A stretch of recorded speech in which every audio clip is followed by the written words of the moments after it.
Welcome, everyone. Can we start with roll call, please? Trustee Gomez, Present.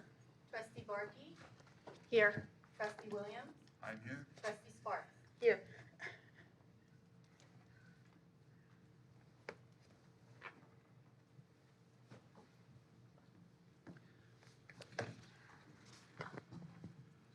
I will make a motion to adopt today's agenda with the understanding that item number 6, Mr. Johnson will be presenting a video on the basics and will be joining us virtually closer to the end of the meeting. Need a second. I'll second that. All those in favor? Aye. Aye. Any opposed? All right, passes 4-0. Are there any public comments related to the closed session? There are no public comments related to closed session. Okay, then we will go into closed session now.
We are back. Welcome, everyone.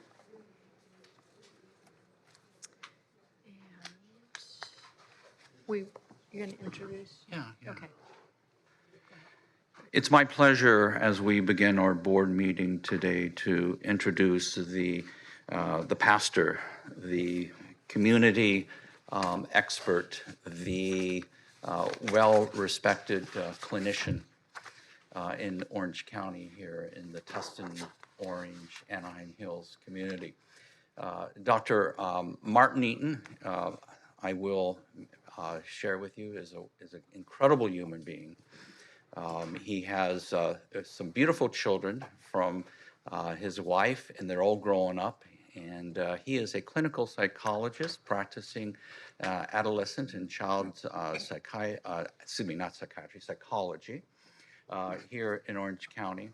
And he is a personal friend and still holds an appointment at Calvary Chapel as a pastor, assistant pastor, associate pastor. And so for our invocation, which is a part of our protocol, you may stand, you may not wish to stand, but we're going to ask Dr. Martin Eaton to come to the podium here and to share us his words of wisdom and his prayer. And then we'll have the Pledge of Allegiance after that. Great, thank you. I'm just going to say a few words and then, good evening. We live in extraordinary times, more division, strife, and pain than ever before. Yet in these unprecedented challenges, we have a God who wants to Shema with his people, implying that he not only hears, but is present with our suffering and personally desires to intercede. I may not know what the future holds, but at least I know who holds my future. The invitation to all is to Shema with God, to surrender all your cares to him because he cares for you.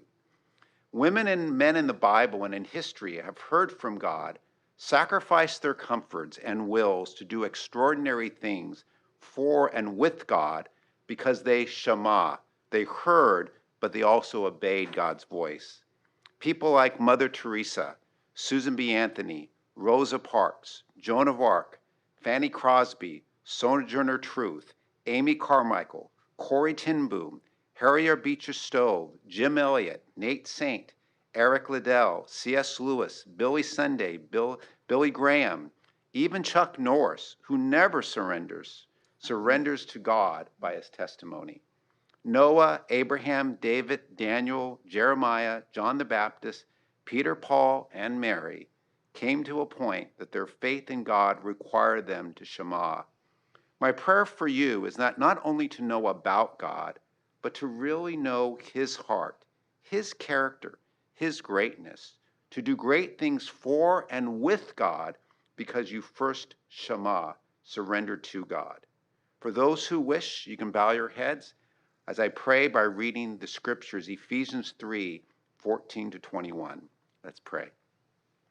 For this reason, I bow my knees before the Father, from whom every family in heaven and earth is named, that according to the riches of his glory, he may grant you, Orange County Board of Education, and you, Dr. Almijares, to be strengthened with power through his Spirit in your inner beings, so that Christ may dwell in your hearts through faith, that you, being rooted and grounded in love, may have the strength to comprehend with all the saints what is the breadth and length and height and depth, and to know the love of Christ that surpasses knowledge, that you, Orange County Board of Education, and Dr. Almijares may be filled with all fullness of God.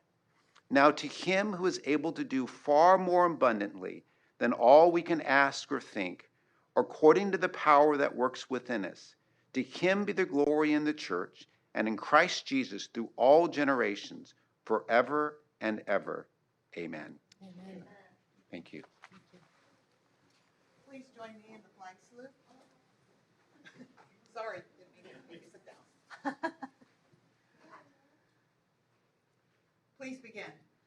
I pledge allegiance to the flag of the United States of America and to the republic for which it stands, one nation, under God, indivisible, with liberty and justice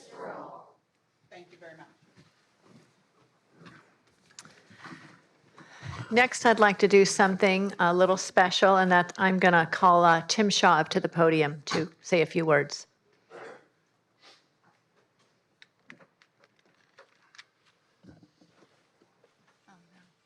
Good evening, President Barkey and honored board and Dr. Maharis and everyone.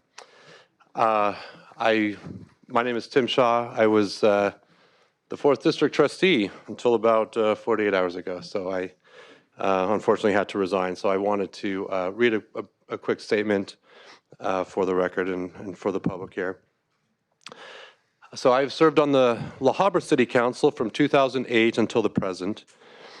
When I was asked to consider running for the Orange County Board of Education, my first question was, could I serve on the Board of Education and the City Council at the same time? It appeared to me at the time that the answer was yes, as others had served simultaneously on the Board of Education and the City Council.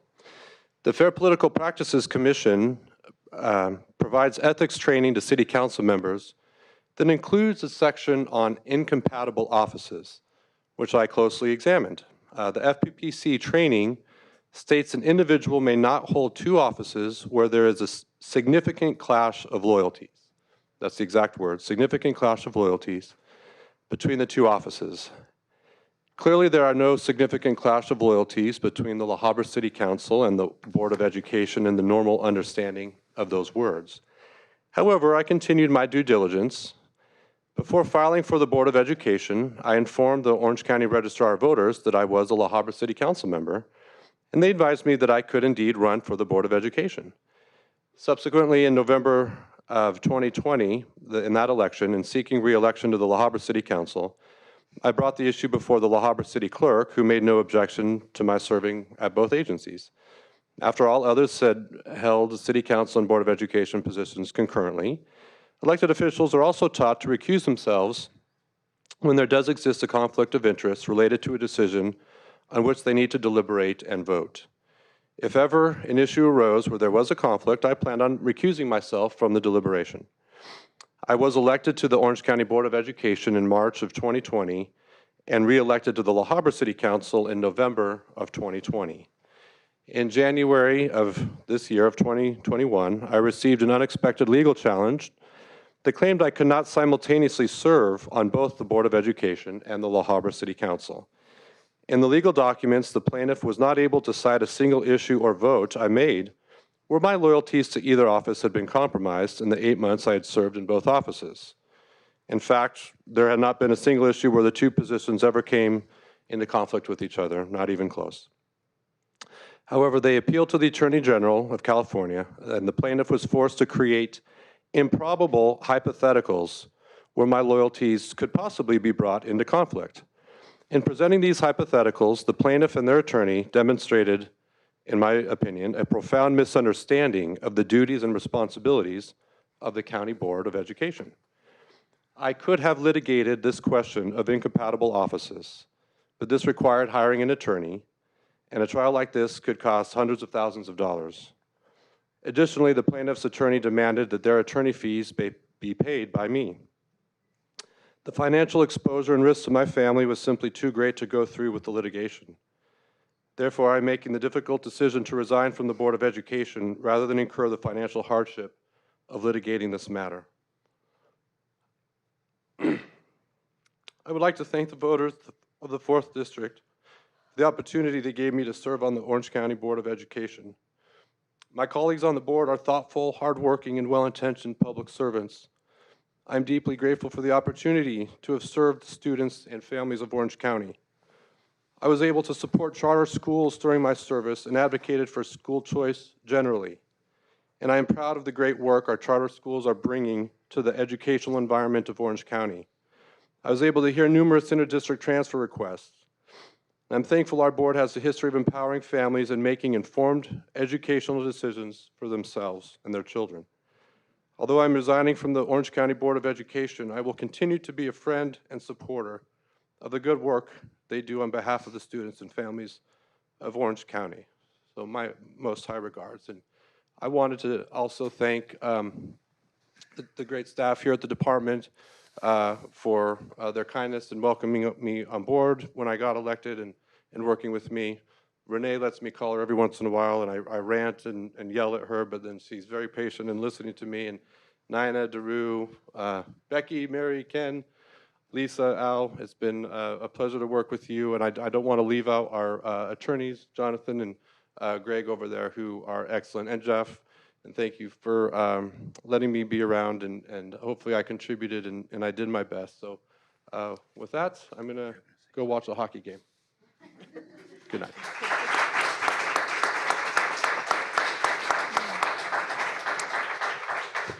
Well, I knew I should have spoken before him because now it's much harder to speak, but I'm so disappointed it's hard for me to express. I really didn't know Tim Shaw when he joined the board. I'd heard good things about him. I knew people who knew him, but I really didn't know him. I've gotten to know him over the last, I guess, year and a half, has it been?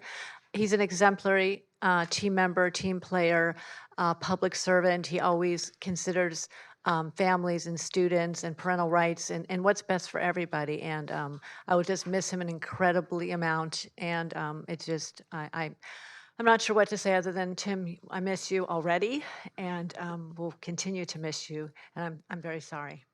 And I'd like to now open it up if any other board members have comments. I would just like to echo that.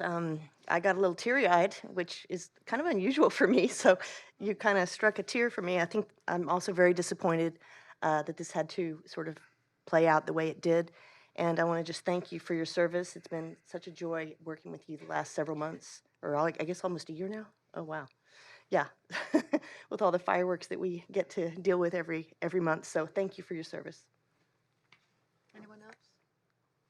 Becky? Go ahead, Becky. I've had the opportunity to talk with Tim privately over the past week or so, and it's unfortunate that this has all happened, and you know how I feel. We've had an opportunity to talk. So I just want to thank you for your service. Being a public servant is always a challenge, and it's unfortunate that you had to face this challenge. So I wish you good luck, and thank you again for your service. And Tim, likewise, we love you.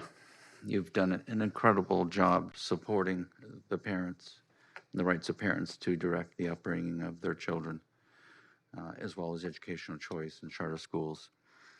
With the consensus and agreement by the board, I would like to make the motion that the executive committee works with council and staff to post the protocols for the appointment to this trustee 4 area.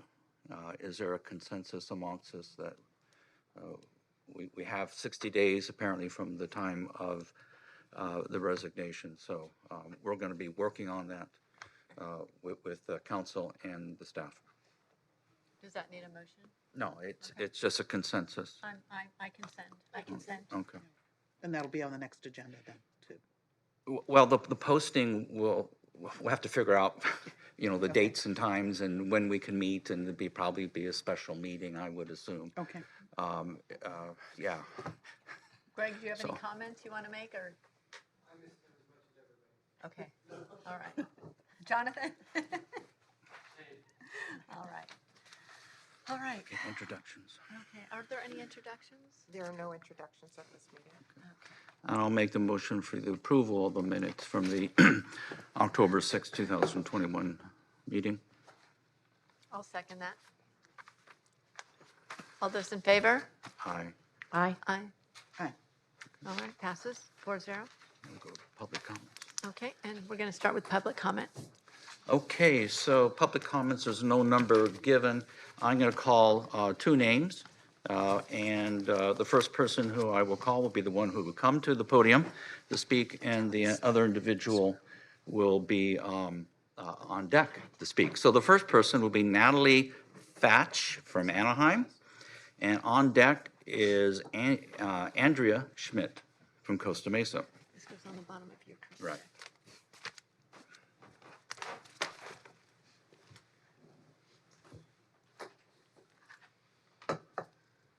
Hi everyone, my name is Natalie Tatt and I am from Anaheim.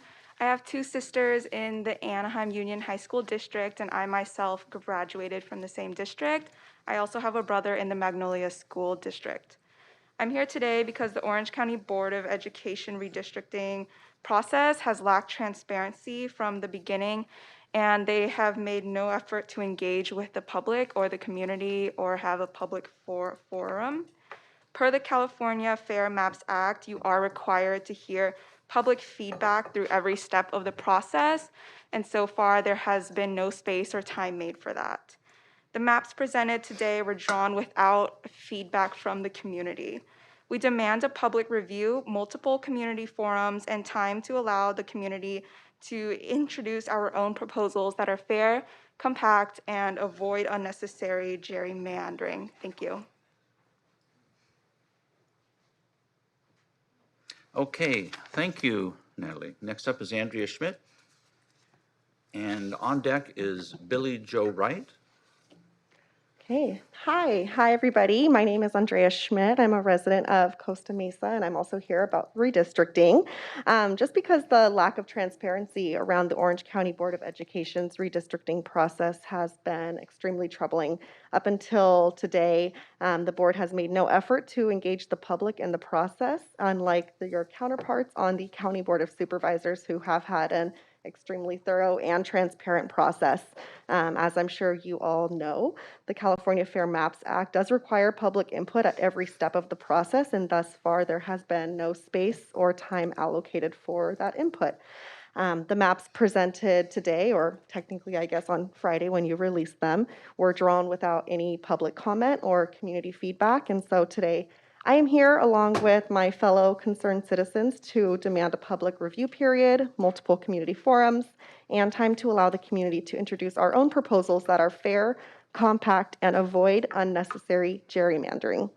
Thank you for hearing me out, and I hope now as we move forward through the redistricting process, you all will consider your constituents' best interest without political interference. Thank you. Thank you, Andrea. Next up, Billy Joe Wright, and after that will be Libby Frolickman. Good evening, Board of Education.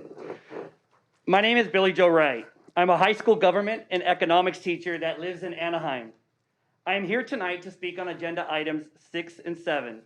It is often said, quote, hiding the truth is the same as telling a lie. Be open, honest, and tell everything. If you have to hide it, you shouldn't be doing it in the first place, end quote. The Orange County Board of Education's redistricting process has lacked transparency from the beginning, and the Orange County Board of Education has made no effort to engage the public or have a public forum. Out of respect to the students and teachers in Orange County, out of respect to the parents and community members who are responsible for you being in those seats, I'm here to ask you to please follow the law. Please show respect to the communities that you represent.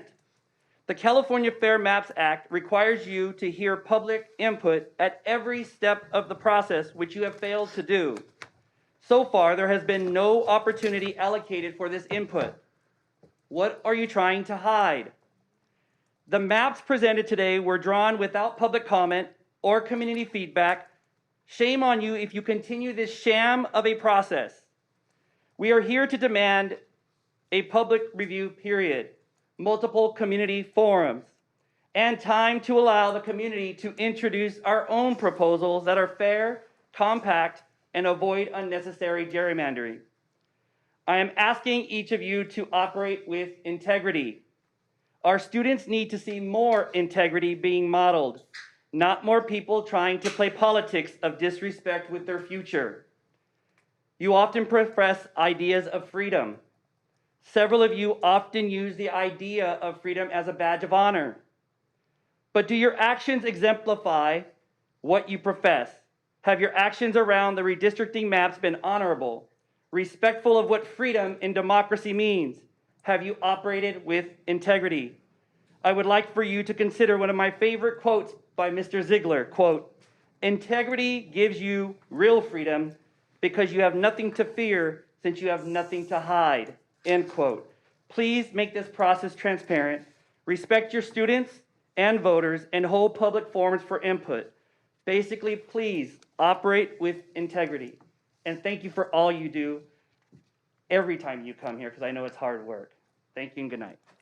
Thank you, Mr. Wright. Libby is next, and after Libby will be Janine Lepowski. Hello, my name is Libby Frolickman. I live in Fountain Valley, and I'm the parent of 2 children. I'm here today because I have been waiting to see proposed redistricting maps for the Board of Education. In accordance with the California Fair Maps Act, I have seen proposed maps for all the layers of government that represent me, except for this one. Maps for all those districts have been drawn with input from the community and are being considered and commented on by the public in accordance with the law. This board is finally airing its proposed maps for the first time just a few days ago, and as far as I'm aware, have been drawn without any public comment or community review. The agenda doesn't include any rationale for these particular proposals. However, in Proposal 2, it seems that all of the incumbents live barely inside the proposed district, which certainly seems odd. I also wonder what happened to Proposal 1, since we are only seeing number 2 and number 3. Are there more proposals that are not being shown publicly? With so many questions and a law to comply with, I respectfully request that the board allow for an appropriate review period, multiple community forums, and allowing the community to propose their own maps for due consideration. Thank you. Okay, thank you, Libby. Up next is Janine and then Jenny Golden. I'm Jean Lepowski. I live in Laguna Woods, California. I'm a former teacher and a parent and a grandparent. I'm very concerned about education and our public schools. I am concerned also about fairness and transparency in our elections, and I'm concerned about making sure that voters can trust the people they elect. When there is no transparency, that's when trust goes away. I won't make the same points that my colleagues have already made here, because I am simply here to reiterate that there should be a public review period. There should be additional meetings to discuss the maps and potential maps and opportunities to make modifications as may be appropriate based on public comments. The community should be able to have input. The community should be able to participate in this political process. Thank you for all you do. Thank you, Jean. Next up is speaker number 6, Jenny Golden, and after that, it would be Harumi. And we should probably give you the option, you can wait till the actual item is going to be on the agenda, or you can speak now during I'll public speak now. comment. Okay. If that's all right with you, I'll take off my mask while I speak, so you can see my face. My name is Jenny Golden. I live in Tustin. The first thing I want to do is express some appreciation for the last year and a half, 2 years of the board's COVID safety precautions in the face of a lot of parental pressure. You have kept the students and you have kept the community safe, and I appreciate that, particularly since there's been a lot of politicization against this, an unnecessary level of political input. I also want to, very importantly, support the current curriculum. It's extremely important for our democracy that we have an educated electorate, and of course that starts at school. Not only do we teach our children rote facts, but how to evaluate facts. And it's very important that they are able to look at ideas and theories and opinions and be able to sort through them intelligently and without emotion. So I support the current curriculum, and I urge you to continue your stance in support of the local school boards that do the same thing. Thank you very much. Thank you, Jenny. Next up is speaker number 7, Harumi, and you have indicated you'd like to talk about board agenda items 6 and 7. You may wait till we actually get to them, or you may speak now. Oh, why speak now? Hi, my name is Harumi, and I agree with all previous speakers that there is no transparency in redistricting process. They are not engaging the public, and I only found out today about the proposal maps. I couldn't find it anywhere on the internet or on the website. There was no opportunity for the public to be engaged or comments or map proposals by the community. And this is unacceptable. There should be multiple community forums and engage the community to participate. That said, I live in the city of Cypress for over 30 years, and the city of Cypress has always been part of District Number 2 for as long as I remember. And this time, with all the proposals, they were being gutted out. And our city of Los Alamitos, Rossmore, and Cypress, they are pretty much together. It's 3 cities in 1 city. We are always, it's pretty much, it's just like one community. And even our kids in the city of Cypress go to Los Alamitos School and vice versa, and they should not be separated. So I'm very upset about that, and I want my city of Cypress to go back to District 2 where it belongs. This is not acceptable. Thank you very much. Thank you, Harumi. Next up is speaker number 8, looks like Claire.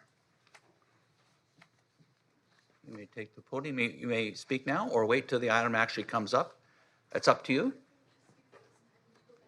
Okay, yeah, go ahead.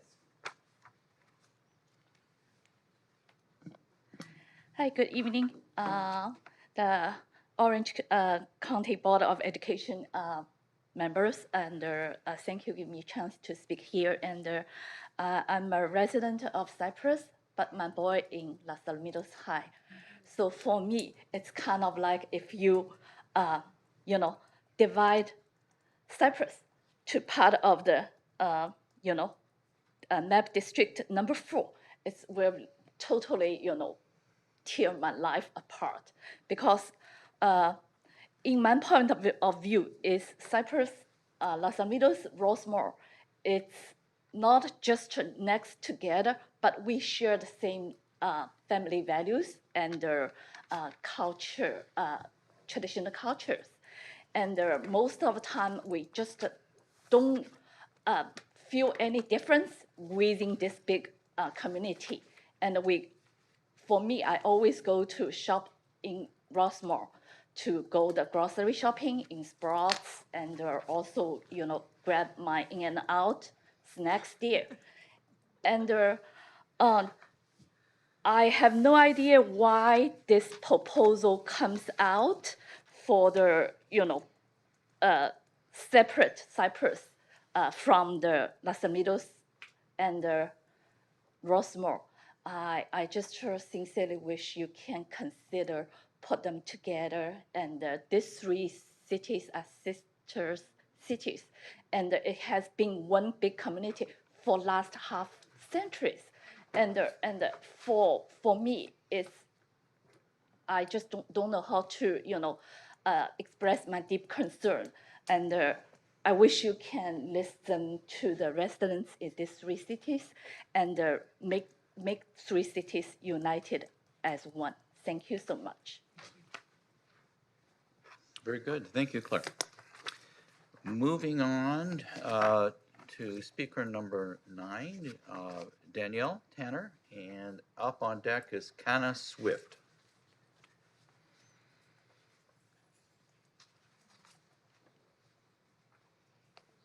Hello, thank you for the opportunity. My name is Danielle, and I have 2 children, and we're currently in the Irvine district. I'm here today in honor of my son and the rest of the children who face these vaccine mandates in order to go to school. Every day I wonder if I'm going to wake up from this bad dream. I received an email from my son's school that parents are no longer allowed on campus unless we are vaccinated. Policies such as that continue to divide us when we should not be fighting each other. We are not fighting against the legacy of vaccines. We are not anti-immunology. The fight is against medically mandating a free country when it is not necessary for some or proven safe yet. Dr. Eric Rubin from the FDA states, "We are never going to learn how safe the vaccine is unless we start giving it. That's just the way it goes." He's talking about our children as if they are guinea pigs.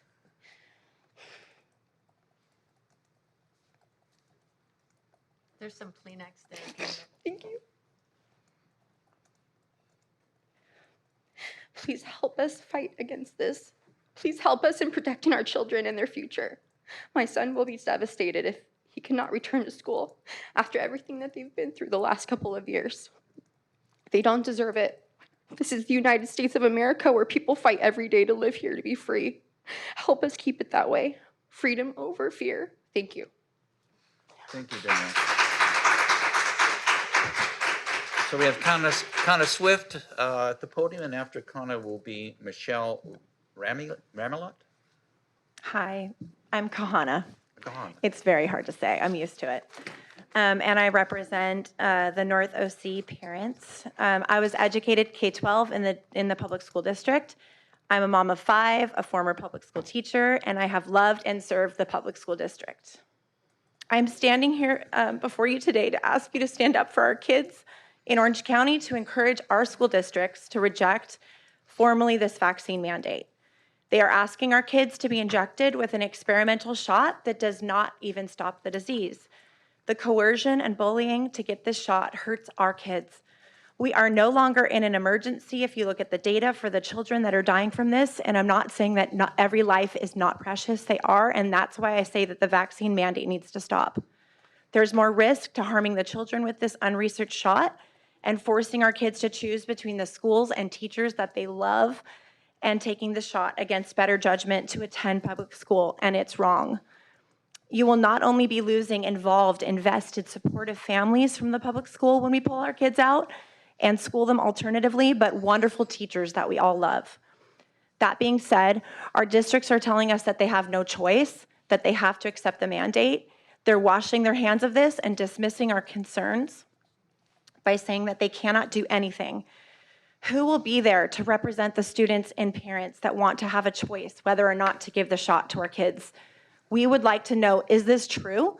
Do the districts really have no voice? Does this decision have anything to do with accepting the relief funds? We don't know. We can't get a clear answer. We can't find the truth. And on behalf of myself and hundreds of other concerned Orange County parents, we urge you to intervene, to speak to the state, to speak to the health department, the school districts, or whoever needs to be addressed on behalf of the many concerned parents that do not want to give their kids the jab. We don't know what to do. We don't know where to send our letters. We don't know where to send our phone calls. So if somehow you could advise us in some way, we will put our energy there. We're not here to be a pain in the butt to anybody. We just want to protect our kids and do what's right for our families. Thank you so much. Thank you, Kahana. And for the record, this board did pass their opposition to vaccine mandates earlier this year, so. And I just want to echo, I'll just piggyback off of my colleague's statements, but I am so thankful for that. And I continue to be so thankful for our county through this whole situation. It has been comforting to know that we as Orange County citizens have boards and members and people in service who stand up for our basic freedoms at the end of the day. Yes, we've had an extreme circumstance and everyone's doing their best to navigate these interesting times, and everyone should be allowed to make their own choice, just as if they feel better being at home, they should be able to be home. If you want to go to school, you should be able to go to school. The idea of an experimental shot being mandated is just shocking to me, and I continue to be perplexed over this. And so I would just urge the board to continue to stand firm and uphold our basic rights from, the top tier of the government down, and not be bullied by whatever is coming out of Sacramento these days. I didn't come here very prepared. I did not intend to speak. I have my children, so I'm grossly misunderprepared here. But I don't have a lot of statistics. I know that they're out there. We have so much data right now showing the negative effects of this shot, which is not even classified as a vaccine per the CDC's classifications. It's an experimental gene therapy. We have the data regarding the rise of myocarditis in juveniles right now, blood clots in juveniles, in children. There is no reason for this shot to be mandated for any child, for anything. The minute the government is stepping in between myself and my child, we have huge problems. So it's just like Kahana was saying, it's startling because we don't know where else to turn these days. And so I just am here to voice my opposition to any incoming pressures because we know that it will come. Sacramento has not reversed themselves on this steamroll of a year. And to just remain firm and uphold the values of Orange County, where we all get along wonderfully and have all sorts of, backgrounds, religions, ethnicities, and I just would like to see that continue without more divisive mandates coming down in the future. Thank you. Thank you, Michelle. Next up is Tobria Richardson from Westminster. Michelle, you did a great job. Those words were heartfelt and appreciated. Hi, thank you. Thank you, board, for giving me the chance to share my heart with you today. Phew. Sorry. My name is Tobria Richardson, and I'm an Orange County mom. And I'm asking you, please continue to fight for us, for our families and for our children, for the right to make medical decisions for our own children without government interference. We all know how incredibly low risk children are from dying or being hospitalized or seriously ill from COVID-19. As of today, from the Orange County Healthcare Agency, there are 198 total COVID-19 patients in all of Orange County. This vaccine is too new to be given to children, and there are not enough long-term studies for me as a mom to be comfortable to give it to my child. My second concern is over the mask exemption policy currently being implemented by the state of California. My son has been given a mask exemption by a licensed psychologist. However, I've been told by our school, our district, the board, that they will not honor it because it is a licensed psychologist, not an MD, a DO, or a nurse practitioner. While I understand people are following the procedures that are put in place, the one-size-fits-all policy is currently at the severe detriment of my child. As of now, it feels there's no concern for the expertise of a licensed mental health professional. I know this is not your personal belief. You had Dr. Eaton come and speak today, which we value his opinion. However, my child is going to sleep every night with anxiety as a 7-year-old about not being able to breathe in his classroom the next day. And I am heartbroken. And there's been no response to emails, phone calls, anything other than this is the state mandate, we can do nothing else. You're all in such a fantastic position of power. And you have a responsibility to use your voice, and I know you have, and we appreciate it. And so as parents here today, we urge you to continue to fight for us because your voices will be heard where ours won't. So thank you.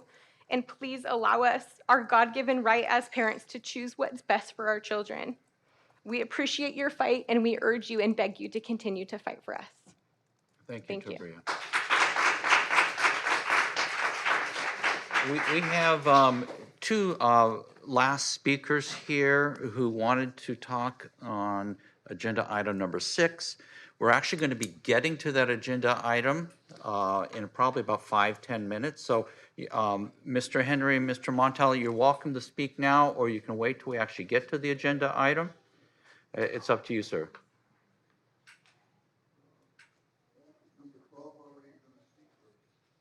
So, you, Mr. Mrs. Janet Henry and Art Montel, you are the last two speakers that have requested public comments. So,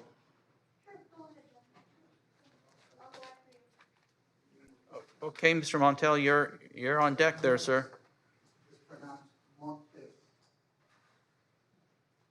Tiff? Probably couldn't read my writing. Oh, Z, that's a Z. Oh, that's a Z. You look Yes. like an L. Sorry. That's okay. Montez. I wanted to take the opportunity now to thank Mr. Shaw for his service. I've served on the school board since '98. I've had the pleasure of working with some of your people here, with Mr. Mijares and others. This is a unique board because you guys were both the CEO of the county in education and the board both are equally elected. Now, given that, I work with Mr. Shaw and the redistricting on the Board of Supervisors. Now, I have been working with redistricting since 1981. Now, this has been against Democratic governors, speakers, Republicans, and others, because I think there's idiots on both sides of the aisle, and there's incompetency and thieves and such. You're probably one of the few elected bodies I've seen where God we trust, and I saw this speaking to the speaker, and coming from a family of half the family's ministers, evangelists. We always look at keeping, the wolves away from the least of our flock, which is the children. And given that, you have to look at the community of interest in this county. And I'm here to speak on behalf of MALDEF, Mexican American Educational Education Fund, LULAC, and Southwest Voter Registration. If you Google your Lexus or any of the other legal things, you're going to find us as the plaintiffs. If you look at the Mendez case, you're going to find us as the plaintiffs. If you look at some of the other cases, you will find us as the plaintiffs. If you look at the cases that we're working on now, you will find us as the plaintiffs on voting rights and such. I can sit here and bring in 42 other organizations I found in the past that doesn't really help in swinging a lot of interest because greed and ambition seem to overpower everything. But you are, and I need to notify you, and you have, if Al hasn't notified you, or if legal counsel hasn't notified you. And I want to thank Al and his staff for providing us some of the data, and it's available to the public, which deals with the reduced lunch programs, the impacted by the LCAP monies, and the entitlement programs. And that data can be found, and you can see those communities of interest, because you represent the two largest Latino communities. One, the youth, which you have Santa Ana and Anaheim separately, are the two largest cities in the nation with youth. When you look at some of the largest school districts, you're looking at Santa Ana, you're looking at Anaheim, and you're looking at those districts. I should, and I think you guys have an obligation to look at those data of where those schools are located, and that'll give you a cluster and the percentages of what the map should look like. In the past, these maps were redistricted following the county lines, hoping that we would not come back and sue you. Now, we have filed complaints back 10 years ago. Those complaints were heard, and we've met with the lawyers over the last 6-7 years with the federal lawyers in regards to this. You are named along with the county board, of Supervisors, County Board of Education, and the School Board of Anaheim Unified. So we're equally, both the left and the right are getting hammered in regards to their incompetency and greed when it comes to a lack of transparency. Some people try to be clever by drawing maps that'll meet certain percentages, and you have certain areas that were drawn, I can tell you historically. Mr. Montez, Yes, with sir. all due respect, sir, we allow 3 minutes, that buzzer that you heard. Oh, I'm sorry. Yeah, so. I was looking at the light If side you there. want to finish up what you're saying, please feel free to do that.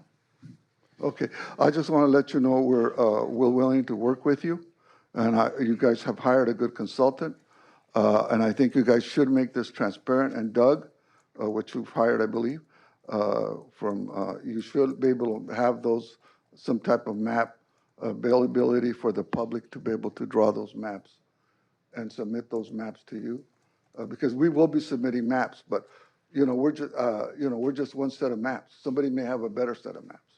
So I think that's what you guys have an obligation to look at, what's the best map that fits those communities. Thank you. Thank you, sir. Janet Henry. And then after that, we have Edith Tonkin.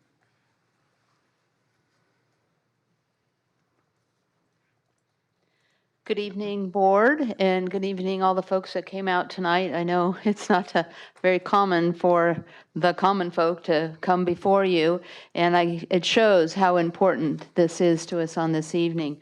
Now, I am going to repeat what you have already heard because it's that important. And I think sometimes when you keep hearing it and hearing it, you know. And I'm here to speak about the redistricting, here to talk about the maps and the transparency regarding the maps, because I know as public servants, I was a public servant. I've taught almost for 40 years down in the South County. We can get in our little bubbles and we get working and we get endeavoring and we kind of forget that we're representing people, we're working on behalf of people. And so I ask you to reach out to your communities, reach out to each of your districts. I'm sure there must be some way, like I get things from Lisa Bartlett and I get things from other people that are telling me what's going on. So I hope you have an avenue of saying, hey, Janet, come on down. Let's take a look at these maps. What do you think? And I think several people here have made some really good points that I don't live in those communities. And I'm going, wow. And I'm sure you want to hear about that and know what is going on in those individual communities. And like I said, I'm all the way from the South County. That's how important this issue is, that we've come all the way up. I was a teacher for almost 40 years. One of the cornerstones of our teaching in any school is fairness. No matter if it's on the playground, no matter it's in the debate club, no matter whether it's choosing the prom queen and king, it's all about the democratic process and what is fair. And so I would beseech you to please make sure that the process that you follow is fair and open to everybody, to give you the kind of insights that you had here this evening to make sure that these lines are drawn correctly. Thank you very much for your time. Thank you, Janet. Edith. I don't get a good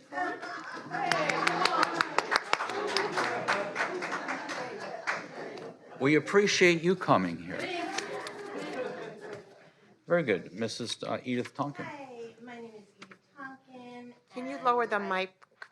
Just, you can lower it. I'm Yeah, sorry. there you go. I was taller. Can you hear me? Yes. Thank you so much for letting me speak. I actually thought there were going to be a lot more people here, so I wasn't going to speak. I was just going to applaud them all. So I am here about the redistricting, and I live in Laguna Beach. My children went to Laguna Beach schools. I taught special ed in Santa Ana, and I think the redistricting maps are very difficult to understand, number one, and I'm fairly good. It's been a long time since I used a Thomas map book, but I still find this not that easy to understand. And I know there are options and there are things that are going on now, and we need to have transparency so everybody knows which districts are voting for which person in the school board. So all I can ask is that you consider having better options and more open so that we can all know what's going on, and then we'd have more people out here to speak on behalf. Thank you. Thank you, Edith. And for those who came out to talk about redistricting, that is agenda item number 6 and number 7, actually a public hearing to hear from the public. So that ends the public comments. Mr. President, I think we have something from closed session. We do. We have a report out from closed session from our good attorney, Jonathan Brenner. And next up will be agenda item 5, the resolution, and then we'll get to 6 and 7, which is the redistricting. Good evening, President Barkey and trustees, Superintendent Mijares. This is the readout or report out for closed session items 1 and 2. The board conducted a discussion with council as to both closed sessions and took no action except under closed session item number 1, that was to approve Epstein, Becker, and Green's invoice number 1065091. The vote was 3 in favor, President Barkey, Vice President Williams, and Trustee Sparks voting in favor, Trustee Gomez voting against. And that's the report out for the closed sessions. Thank you. Thank you. Okay, we quickly, are there any charter submissions? Yes.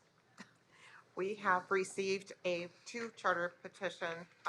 Orange County Classical Academy 2 is a countywide petition that has been submitted, and Oxford Prep has submitted a material revision. So we will get those scheduled on the board's agenda. Okay. All right, moving to number 5, Dr. Williams. Yes, I'll make the motion to approve the resolution.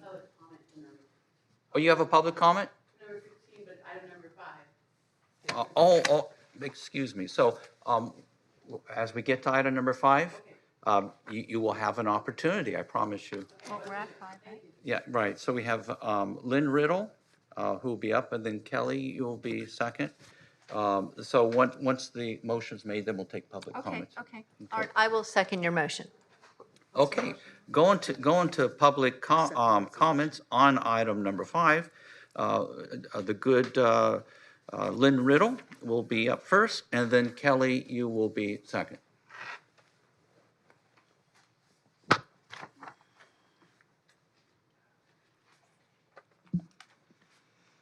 I'm Lynn Riddle, and I'm addressing your resolution opposing tyranny of the United States government and intimidation of its citizens. This resolution is objectionable, nasty, and wrong. It's factually erroneous, communally malicious, and infectiously incendiary.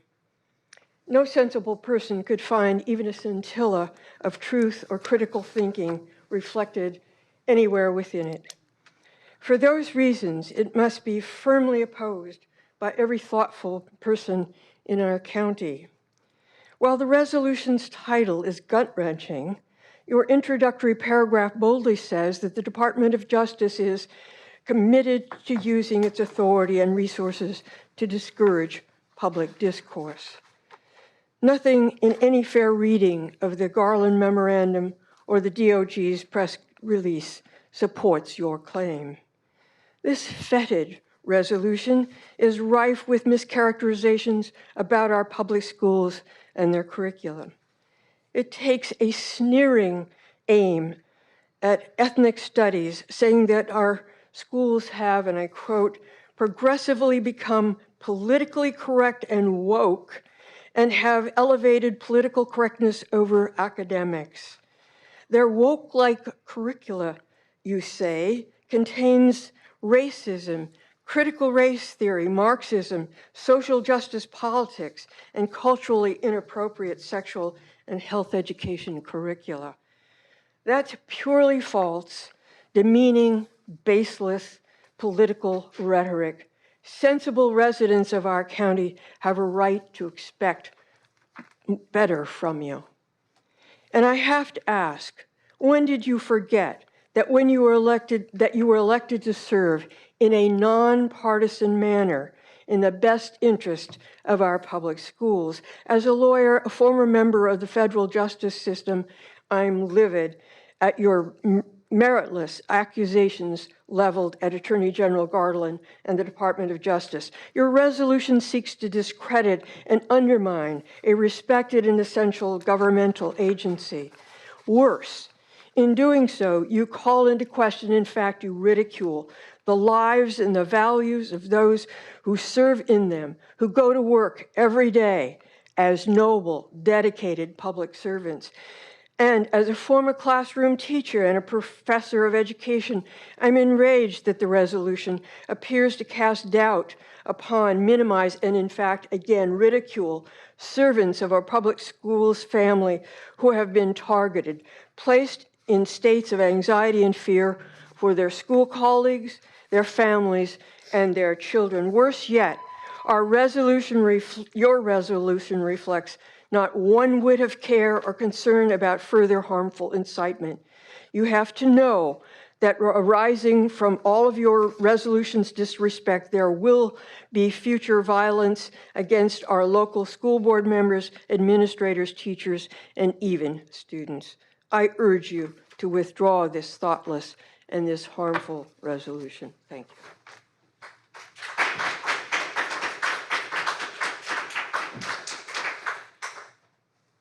Very good. Up next is Kelly.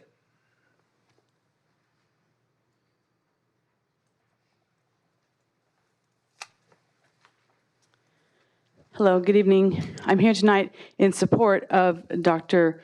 Williams' proposal of opposing tyranny and intimidation of United States citizens by the National School Board Association. I agree with Dr. Williams' proposal that our membership should be revoked from the National School Board Association.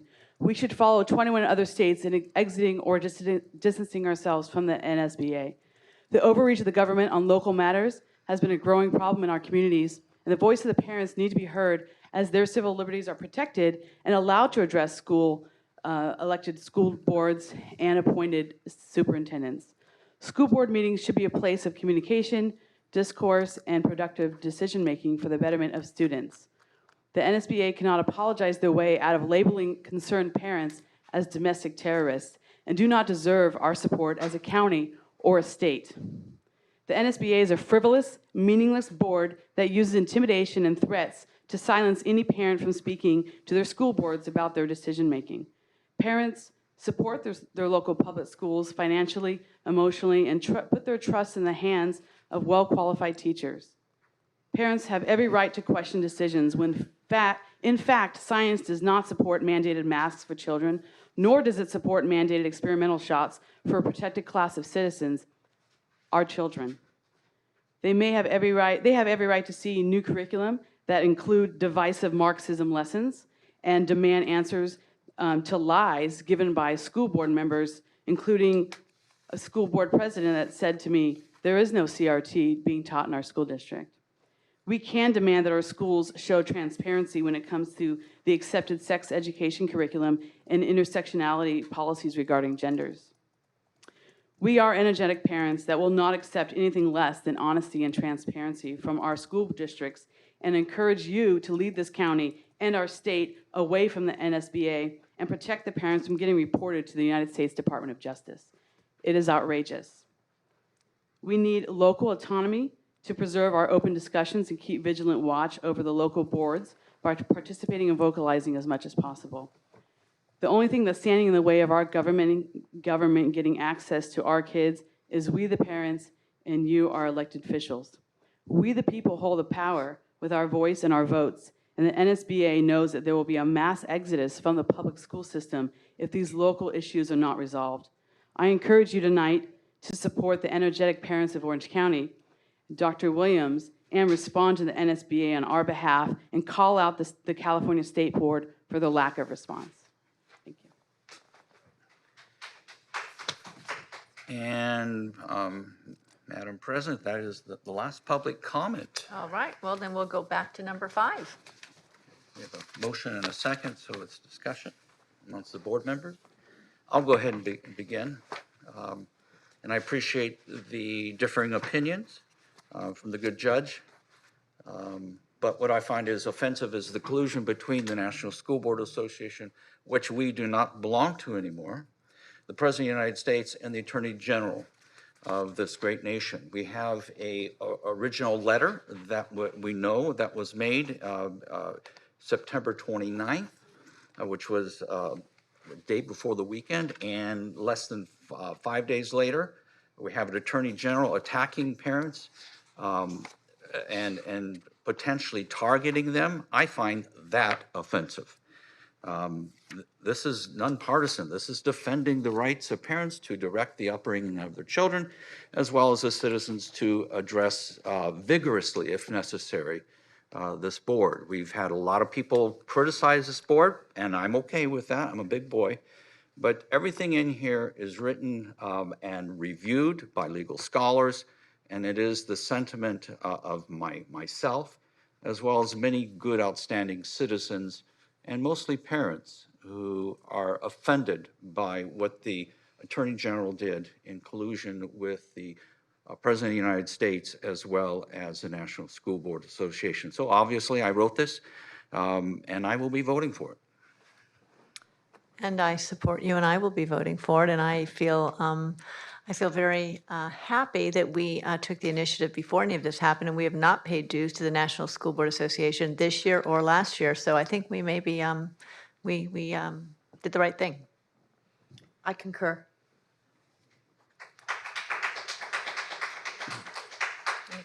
Oh, yes, I have comments. First of all, what resources went into writing this resolution? Ken, you indicated that you'd written it yourself? Yeah. Okay, all right, thank you. First, I want to say that I support anyone's right to share their opinions as long as it's respectful of others and whether I like the content or not, or whether the facts are accurate. The first paragraph of this resolution talks about the use of resources and to discourage public discourse, yet our own board has time and time again failed to allow public comment via teleconferencing. We have not addressed Assembly Bill number 361, which allows us to utilize teleconferencing as an option to engage the board with the public. During the pandemic, I believe that almost all of us used this option at least once during that time. The resolution allows our communities to elect local school board members to represent them, yet there are recalls going on throughout the county. The third paragraph states that parents and community members have the right to appeal to and speaking with local elected officials during local school board meetings. Again, we have failed to provide that opportunity to those attending our meetings online. The fourth paragraph talks about local representatives should provide a safe and nurturing environment, yet we fail to support ethnic studies so children can learn about history in a safe and nurturing environment. The fifth paragraph. I agree with parents' rights to speak passionately, yet peacefully during public comment. Yet we fail to keep control of the meeting when people are booing or clapping over another speaker. The sixth paragraph. Explain what woke curricula is. The continual use of critical race theory creates a flashpoint, and the use of that term creates more confusion for parents and even some elected officials. The seventh, eighth, and ninth paragraph discusses threats to our school board members. Look what happened in Los Alamitos earlier this year, when the Sheriff's Department advised the board to hold their meeting remotely. This is also what happened to this board when a meeting was scheduled in another location to discuss ethnic studies. Paragraph 10 states we have an obligation to listen to both positive and negative feedback, yet this board has cut off speakers at 3 minutes when it's being criticized, but lets others speak longer. Board members have often commented on public comments when it is inappropriate to do so. This is where we listen. Encouraging comments after speakers only gives the impression of what this board supports and may discourage others from speaking. If we are going to support open public discourse, then let's do it in a manner that is fair and equitable to all speakers, no matter what their opinion is. This resolution states that, quote, free speech, especially that provided in public comment and board meetings, should be revered and embraced and not condemned or oppressed by school boards. And that is consistent with the U.S. Attorney General, who stated, while spirited debate about policy matters is protected under our Constitution, that protection does not extend to threats of violence or efforts to intimidate individuals based on their views. With that, I will oppose this resolution.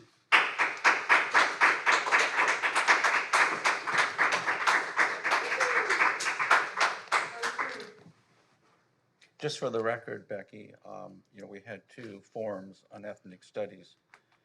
And if you were listening, ethnic studies is not about learning history. I'm all for learning history.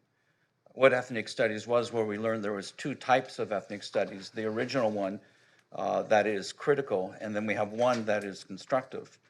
And the critical people are the person that you recommended, I can't remember her name now, who didn't show up. And that group has gone on to promote the Marxism that is associated with the ethnic study law, as well as critical race theory, which is foundational to that law. So that's what we learned. That's well documented. And next month for this board, let me just share, we're going to have the white paper that will give a synopsis of what was given in the testimony and what we learned. So anyway, I believe that's I just was my comment listening. to I believe I was listening, and record. I would hope that you would have listened to my comments as well tonight. I did listen to them. I would just add one thing, and that's that the parents of large counties such as ours, where I used to live, Fairfax County and Loudoun County, Virginia, are speaking loudly on this issue, and California parents are speaking loudly on this issue as well. So I really think, I appreciate all the points you were making, but I think parents are not being fooled by points that are being made that are not true. So I'll just leave it at that. Well, the only thing that I had disagreement on is that I think we're pretty fair about the amount of time we give to every speaker. I didn't particularly love what some people said tonight, but we didn't cut anybody off. We let everybody speak as long as they That is true wanted. tonight, but it's not always true. All right. I will disagree, but that's all right. We can agree to disagree. Well, I have asked you personally to get a hold of meetings when they have been out of control and you have declined. So we can disagree about that. That's fine. I guess I don't consider cheering out of control. I think that's just them expressing. When people are booing, yes, that's not appropriate, because number one, if we're here to listen and people are clapping over or booing over speakers, we can't hear them. And I would ask, and I've asked you to just control that a little bit so that we can hear the speakers. And that's where it's frustrating, because we can't hear what they're saying. Whether I like it or not doesn't matter. I want to hear what they have to say. I'm not so sure the leadership of President Barkey has been a compromise or been an embarrassment. She's done a very good job. It's very hard to control people's emotions, especially around very, very difficult and challenging issues such as we have faced head-on. Issues that included the inappropriate California Healthy Youth Act with inappropriate curriculum for children, that's pornographic. We've talked about Common Core and the direction that we've headed in so far with this ethnic study curriculum, which is very outlandish, based upon the foundation of critical race theory. We've seen that, we've talked about that. We've been very fair to people coming here, talking, been very cordial. So I think we've done fairly well overall. So with that, I'll call the question if we're done discussing this. I just want to add one more comment. I Sure. would add that I think we've been very transparent in holding all of these various forums that we've been holding. When we hear from parents and we hear from families about, what issues you all want to hear about, you want to understand more about, we've been very responsive as we possibly can be. And I agree and concur that President Markey has run the meetings as best we can while we're sunshining a lot of these very controversial issues. And I think that's our job, to show leadership on those issues. We've done the very best job we can in terms of being transparent. I'm new to all this redistricting stuff, but I know that we're going to be talking about it next. And I know that people who've been working on it have been working with the consultants as much as possible to be transparent. I don't know if the supervisors got priority over this board in terms of transparency. I'm not sure. But I do know that the history of this board is to be very transparent. So to insinuate that we're not being transparent on any issue, I think is disingenuous. Well, I mean, the other comment I would make is that we had a lot of comments about the lack of transparency, and most of them left before the hearing. We're about to have a transparent hearing, and most of those that complained are gone. So I'm a little confused by that. Yeah, absolutely. No, okay. A lot of people left, maybe more than half of you left. Okay, we're Got to make one last comment. Sure. I want to be clear that I never called President Barkey's leadership embarrassing. Don't put words in my mouth.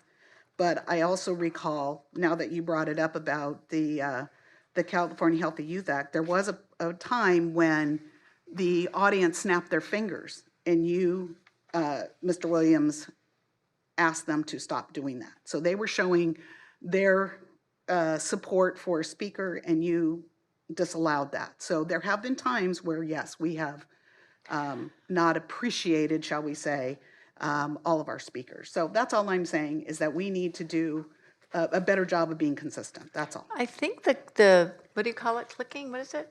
Is it clicking? They were snapping their fingers. Snapping, sorry. I think the snapping, though, was going on during the speaking. Most of the clapping that we're hearing now is in between. It's after a comment, and we just... Not necessarily. Oh, I don't... Not necessarily. Okay. Well, I think we've shown a lot of dirty laundry tonight. I'll disagree on some of the things that Becky said, and I will call the question so we can move on with our meeting. Okay, all those in favor? Aye. Aye. All those opposed? Oppose. Okay. Moving on to number 6, redistricting. Greg Rowland, will you please join us? I know. Are we ready to play the YouTube video? Okay.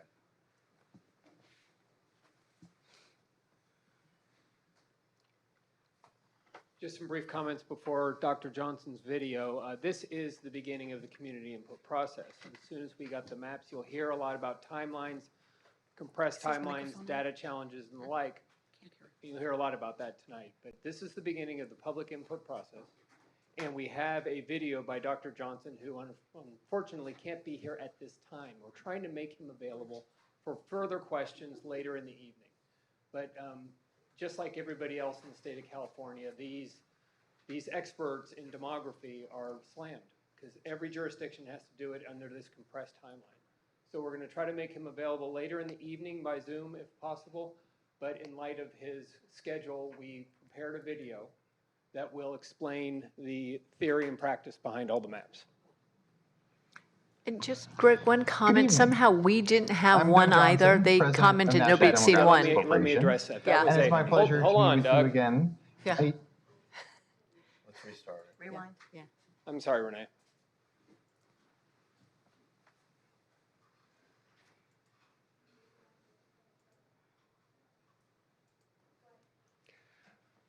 We, on the 29th, I think, of October, we provided all the maps we had available to staff and asked for them to post them immediately. There was a miscommunication between Dr. Johnson and myself with regard to option number 1 that you will hear about. So the staff, as soon as we were made aware of the error, we provided staff with option number 1. So that was simply a snafu between myself and our consultant.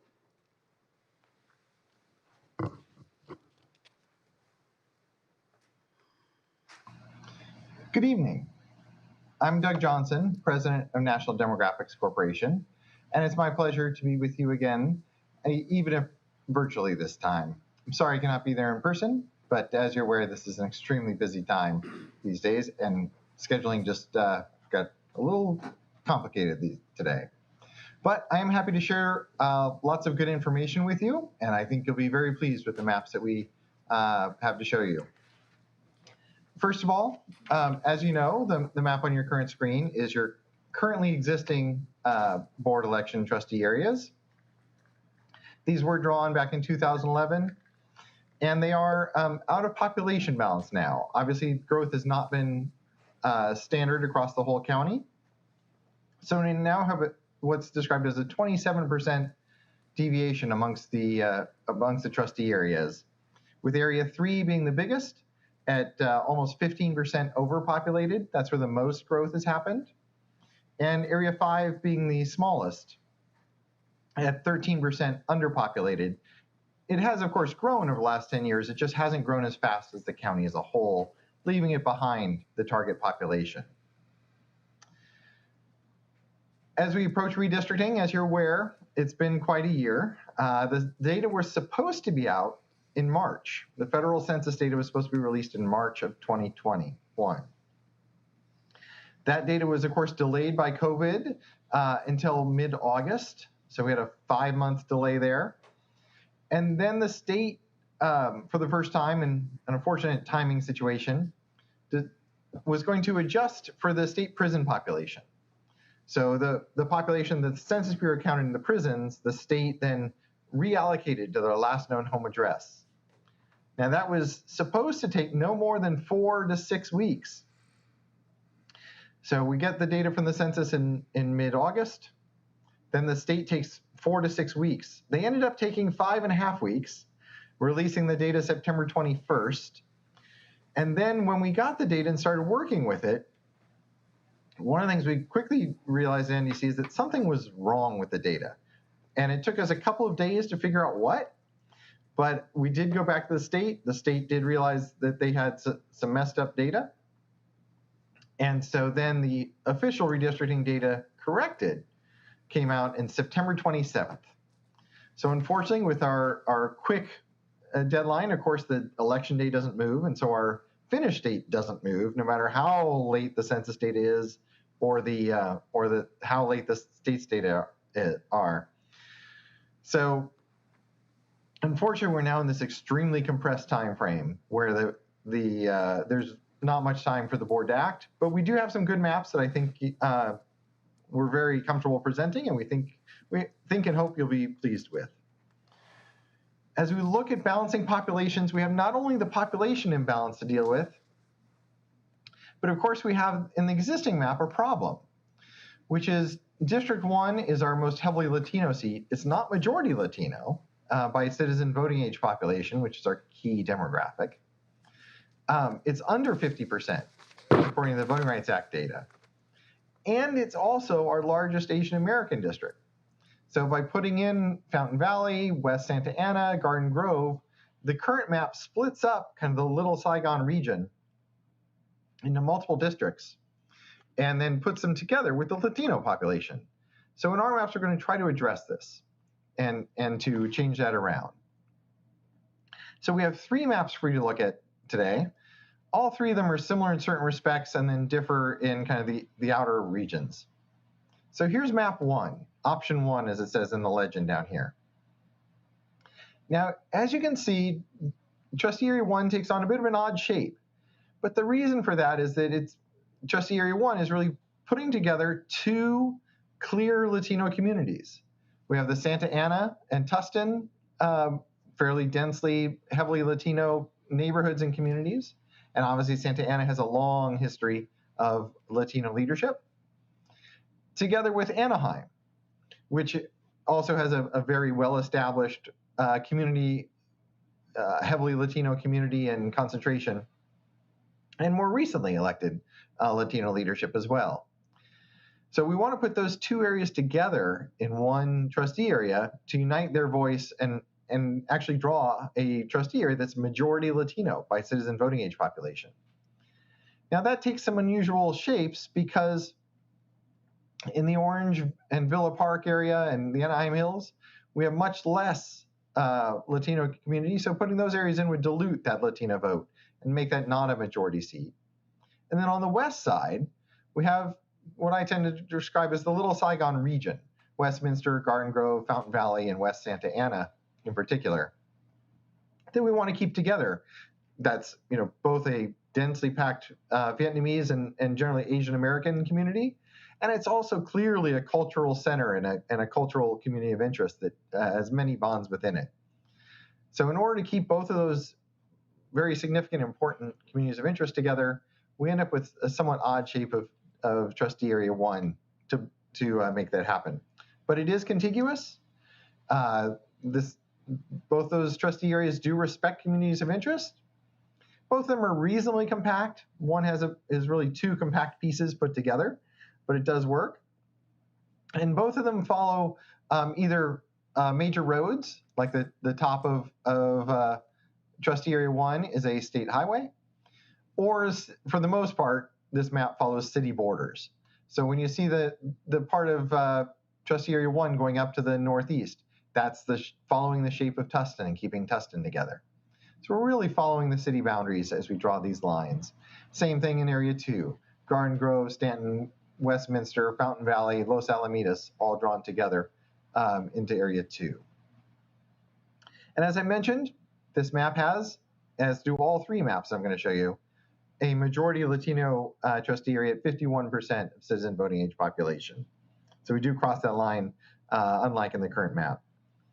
And where the current map has Trustee Area 1 also being 30% Asian American, this map has Area 2 separate from the Latino community, so we finally have 2 separate seats. And Area 2 is 33% Asian American in this map. Now the other 3 trustee areas, areas 3, 4, and 5, we don't have the voting rights concerns, so we're really population balancing and trying to keep communities of interest, for the main part cities, united, and to follow recognizable borders.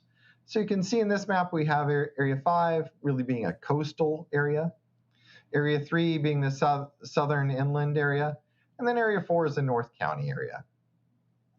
We do divide Orange in this map, and then Huntington Beach and Irvine, just purely for population balancing reasons. We had to divide some.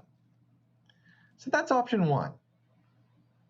We move on to option 2.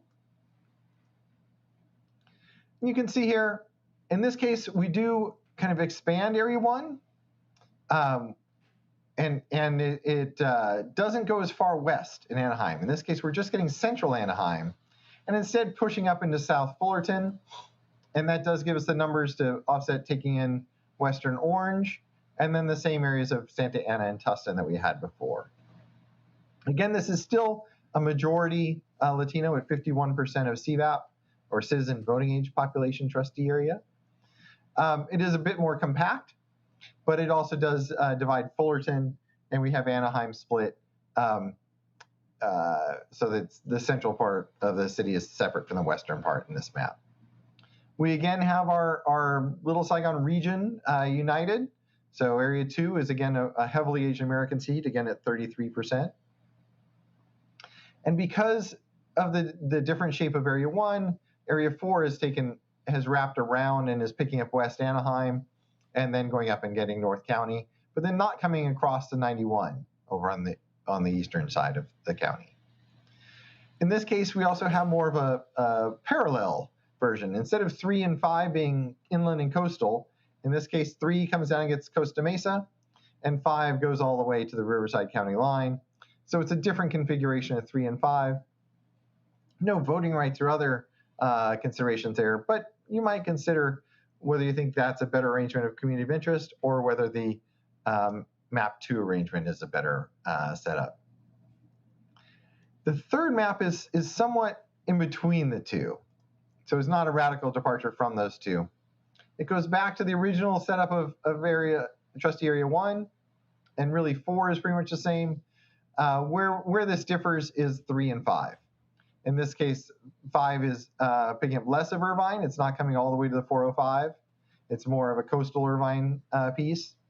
And then to make up for giving up that Irvine area, it is coming up and getting Rancho Santa Margarita and the south end of the county. So a third option just for consideration of the board. One thing I do want to emphasize is that I talked about the current map is 27% off. All 3 of these options are perfectly balanced. Each trustee area is within 1 person. So we're really hitting out of the park with that. The real purpose, the primary purpose of redistricting, which is balancing the population of each trustee area. And that is the express purpose stated in the Ed Code for this process, is to get those numbers close. And no trustee area is off by more than 1 person from perfect balance. So really do go above and beyond to hit that number. So we achieve our perfect population balance. We keep communities of interest together. Other than for population balancing and following highways and freeways, we are keeping cities together. We're keeping regional ties together. And we're following major roads whenever we can and staying as compact as we can. So we're really hitting all those traditional and statutory redistricting requirements. So again, my apologies for not being able to be there this evening, but I think you have 3 very good maps before you. Again, option 1 with the coastal 5. Option 2 with kind of inland to coastal areas 5 and 3. And Orange, Anaheim, and Santa Ana with Tustin in Area 1. Or option 3, it kind of has a coastal 5, but 3 comes farther into Irvine, and then the coastal 5 goes up into Rancho Santa Margarita. And we're back to the Area 1 that's entirely Tustin, Santa Ana, and Anaheim. So I look forward to your comments.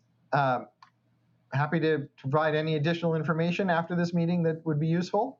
And I hope these maps meet with your approval, at least one of them. Thank you very much. Bye-bye.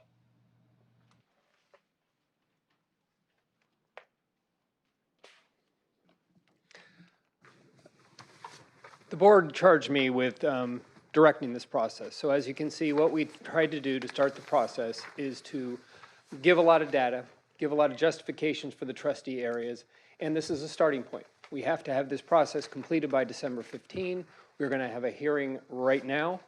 But what we tried to do, what my directions were to Dr. Johnson was to balance the population, comply with the Voting Rights Act, and have a contiguous Vietnamese district and a contiguous Latino district. And these maps are a starting point. The presentation will give the public an opportunity to really look into the data and bring us back some maps. They have an opportunity to bring us some maps this evening. But This is a legally unassailable starting point. If there's any questions you think I can answer, clearly Dr. Johnson forgot more than I ever knew about the geography of Orange County. But if you think there's any questions I might be able to answer before the public hearing, I'm pleased to answer them. And again, we're going to try to get Dr. Johnson available via Zoom once he becomes available. Greg, I think it's important because there's a lot of misinformation and a lack of understanding. Ken, you need to be closer to the mic. I think it's important, Greg, if you can share with the public the Voting Rights Act and how it applies differently to county and city and school boards. I will do my very best. The Voting Rights Act simply does not want the lines drawn that will marginalize an ethnic majority or minority, that creates an ethnic majority or minority. So the idea in the Voting Rights Act is that you try to give majority or minority populations a voice in the process. You can see from the trustee area number 1, we went above and beyond to do that. The other laws that were mentioned this evening, the California Fair Maps Act, that doesn't apply to school boards. So we have engaged one of the finest election law attorneys in the state.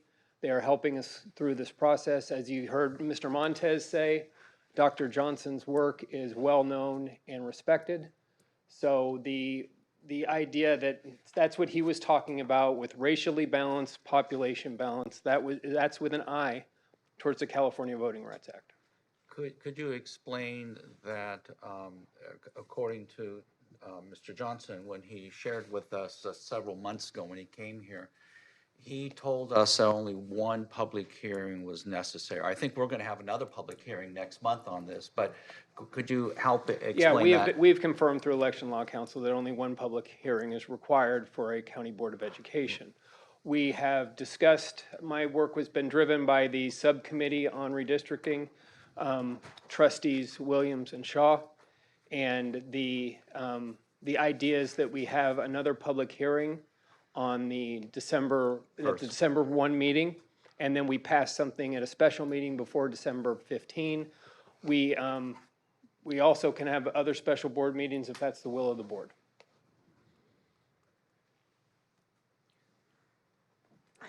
I noticed on the existing map, it didn't look correct to me because. It's because it fell out of correctness. Yeah. It changed. 10 years ago, it may have been Oh. perfect, but the population densities see. grew in different parts of the state and different parts of the county at different rates. Uh-huh. So as you heard him say, there's now a 27% divergence in the population balance. The 3 maps he provided, there's a 0 divergence in the population balance, and that's critical. Okay, I see. So that map was from 10 years ago because Right, that's the our one that I'm current thinking map. of was Right. 4 years ago. I don't know. Well, I don't know what the it map wasn't looked like. because Newport Beach is one of my cities and it wasn't in my district in that existing map. Have you asked Newport Beach about that? Which map? The existing map, The one that he showed first. the one they showed first. It didn't I don't know look if like it was that's, correct. I'll double check that. It's very hard to read. I It's- know a lot of people have a lot of, Yeah. when I was running I for think office. that was kind it of yeah. universal in the room Yeah. tonight, Right. that it's very Yeah. difficult to read. So, yeah. I agree. Isn't the map that's on our website the most current map, though? I think Yes, so. that's the one I find my challenging to knowledge, I read, think yeah. so, because And is it- the existing one was different than that one. That's why I was Oh, a little was it? confused of the one he Yeah. showed in the video. You Yeah. should have used. And it was a little difficult for me to see because there's a glare and I'm looking at an angle and I can't really Right, see I agree, it either. was, yeah. Either one. That screens out. Yeah. Yeah. One of the wonders of modern technology is that's going to be up there for us to parse and look at for weeks to come. So, Yeah, and I'm wondering if that map that we have on our website is consistent with what the Register of Voters has. Right. I haven't looked don't and know. compared the two Yeah. recently, but I Right. would not suspect that they have changed Yeah. since we did the redistricting. Well, that's what I was last time. thinking, because isn't it every 10 years? Mhm. Right, so that's why I was really confused the first 3 minutes of the presentation. Okay. If I can make a comment to the board, speaking from an historical 26 years, this is my 3rd redistricting. We've been very transparent, very open, very honest. I think part of the process was that the public doesn't understand was the significant delay in the data. I mean, we didn't get the data till about a month ago, I think, from the Yeah. state in order for September 21. for Douglas to give us these maps. We just got the maps recently. We're doing a public hearing, we're doing a discussion. We're gonna have another one next December 1st, our board meeting. So we're doing more than what we've done in my previous two redistricting. So I appreciate everybody who's here, but that's historical, how we've done it. We don't have to do it, we don't have a staff, by the way, because there's been some comments out there, why don't we have community forums? Well, we don't have a staff. We all have full-time jobs someplace else, and we don't have a staff to be able to have constituent outreach. We'd love to have that, but that's gonna cost more money. So oftentimes we have to depend upon good citizens coming and sharing with us their vision.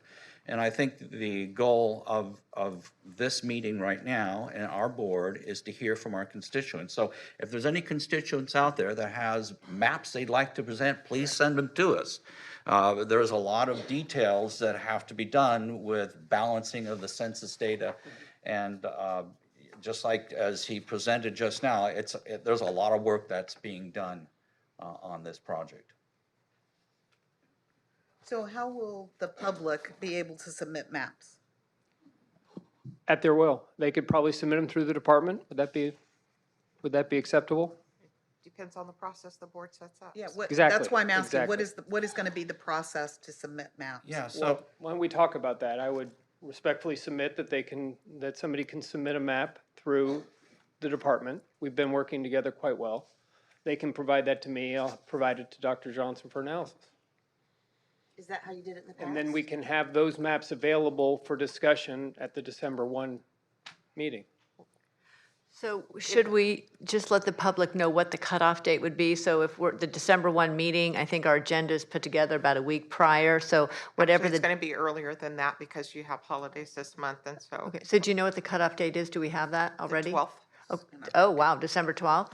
I mean, November 12th, okay. November 12th, because we're closed for Wow. Thanksgiving and, Okay. the holidays for Thanksgiving ends a week, and that's when your board packet has to go out So to meet that We can December 1st. we can accept them at any time before that. We don't have to wait and have our submission. Okay, I think we have a question? What you, protocol. That's not the public hearing. Oh, we're Yeah, opening. yeah, the sorry. point- Yeah, I apologize. Thank you. Don't do public We can comment. we can talk Yeah, she can come offline, but and we talk to can't, us. in the middle of the meeting, Yeah. take questions from the public. Otherwise this lasts forever. Gotcha. But I will tell you that Lisa asked, was that the process used previously? You all are using a different process this time because the board is working through the board's attorney to work with the demographer. In the past, the board worked with staff who worked with the demographer. And so the forums that you're talking about, staff worked with community and developed that, brought that back to the group that was working directly with the board, our previous deputy, and one of our assistant superintendents, and their team pulled that information, worked with the demographer to get that out, and that's why the information that we sent previously to the committee looks a little different. And I think in terms of some of the committees they talked about, LULAC and others who were involved previously, because they did have the ability to meet, have some information input, and the previous demographer took that input, that information, whether they utilized it or not, I can't speak to that, but that's why there were multiple maps previously. I think there were 5 maps because some outside entities submitted maps as well.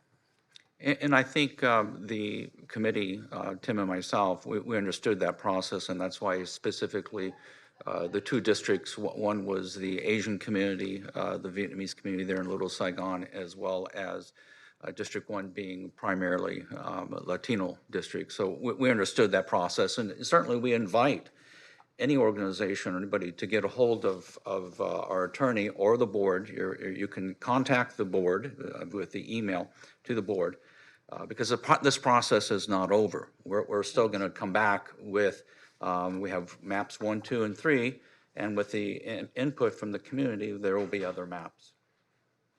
And then once Right, the and board the makes input their from the board. determinations and adopts a map, then that map would go to the county committee. Correct. and to be accepted, and they would also have hearings and so forth. I even wrote a script that says that Just didn't use it. it's for the public hearing. Okay, so let me ask the question again. What is the process? If there's a community member out there that wants to submit a map, how do they do it? I would suggest that they submit it to NINA, to our staff, by November 12th, because that's the cutoff for our agenda. So that gives about 9 days to go ahead and submit a map. Does that sound reasonable? Sounds reasonable. Okay. Okay, so what are they supposed to do? They're supposed to take something like this and draw it with crayon, or, I mean, I'm trying to. There's publicly available electronic Okay, demography. so perhaps you can share that with the public as to what tool they might use? I will try to find out what tool that is. There I was don't know right off the top of my head. There what was a public- suggestion that maybe we can talk to Mr. Johnson to provide the template that he's using, so that then you all are looking at the same Yeah. template It's also for available everything. through So, the university, yeah. And CSU Riverside? He sends that to us. We can, get that out or put it on the website, whatever. Okay.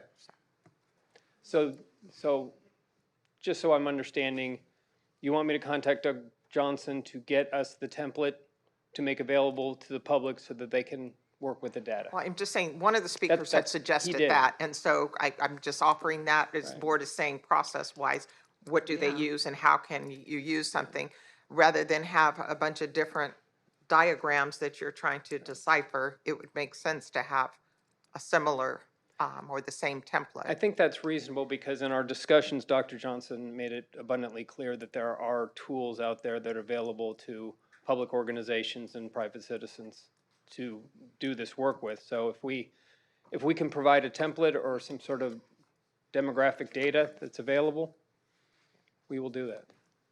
Pretty quickly, though, because their Yeah, he timeline might is be on by short. 8, So, yeah. yeah, if No, I he's got on it. later, we can talk to him about that. Okay. Or you can talk to him about that. Okay, so back to process again.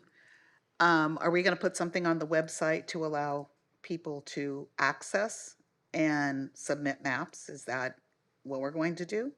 Because I wish we would have had that in place before tonight, so we We could. just got the maps on the 29th, so that's a board discussion. I'm happy to do whatever you tell me to do. And it sounds like we have some agreement that will be submitted through staff by November 12, and that as soon as humanly possible, we will ask Dr. Johnson to get us some electronic templates to help the community work through the data. Well, don't we have to submit the maps before then? Because if he has to do the statistics and everything for that in order to I get can't to. speak to his availability. What I can offer is that if a community member draws a map and it doesn't meet with these Voting Rights Act criteria and population balance, that's what I'm going to ask him to look at. That's all I'm going to ask him to look at. But he has to be able to run the numbers, though. All I'm saying is try to give him enough time to do that so we can get our board packet Sure. on time. And then those maps can be posted for the public, because I think that's where the rub is Well, the- right now. The public's is a- going to get their maps posted. That's not a Yeah. problem. The problem is the analysis of the maps that Dr. Johnson's going to need to Well, do. but the public can't comment on the maps unless the analysis is done. So that's what I'm trying to get to is how much time does he need to do that? Now, I will say, Tustin just went through the redistricting. We had 5 public hearings between September 30th and Monday. So we scrambled. There was no question about it. We scrambled to do those public hearings. And many cities are doing the same thing. So I think this is, again, where the public is having some frustration, is that we don't have the availability to submit a map, and they've just seen these maps, and they got buried in our agenda. So I would ask that they be clearly visible on our website somewhere so that people can find them easily, and have a process to submit the maps. So, Mary and I, because Tim is no longer on with the board, we're in the process looking at these maps, looking at the data, processing what is being told to us tonight. Some very good comments have been made. I like your comments. I think it is reasonable to provide whatever tools, software is out there, and I'm sure we can get it from Mr. Johnson. As Greg iterated, there are software tools out there now that are available.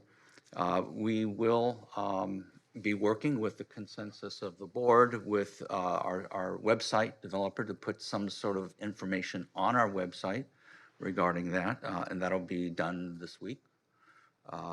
Actually, I'll be working on it tomorrow with Mary. So we'll have that information available, and we're going to be coming back on December 1st with hopefully some new suggestions, more input from the public, maps from the public, and we'll be talking with Mr. Johnson to maybe provide us with more maps. Well, and I think that would be a good option so that people can see. I would also. I'd like to hear your input about your district. Yeah, What do you think? It was messy.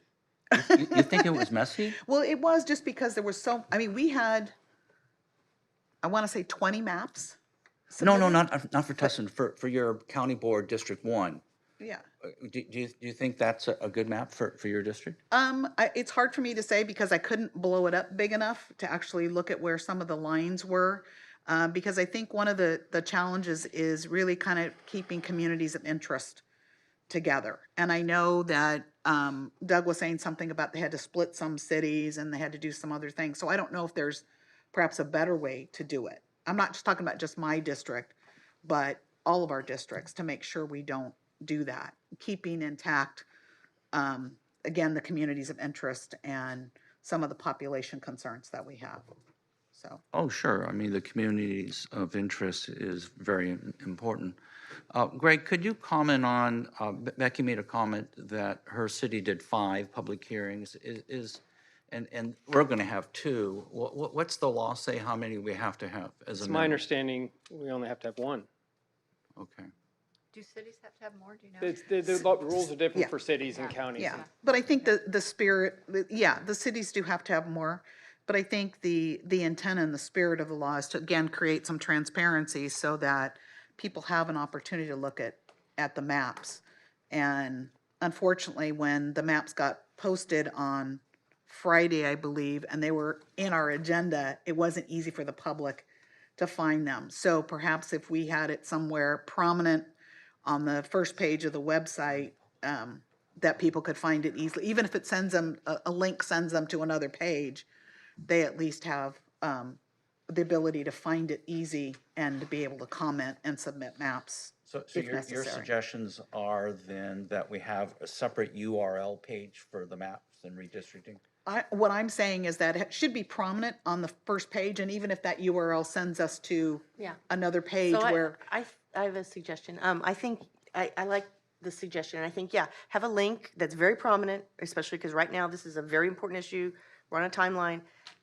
So big thing on the front of the webpage that people can easily click on, and then it takes them to the link, and then they can play around with it, and then they can upload it easily.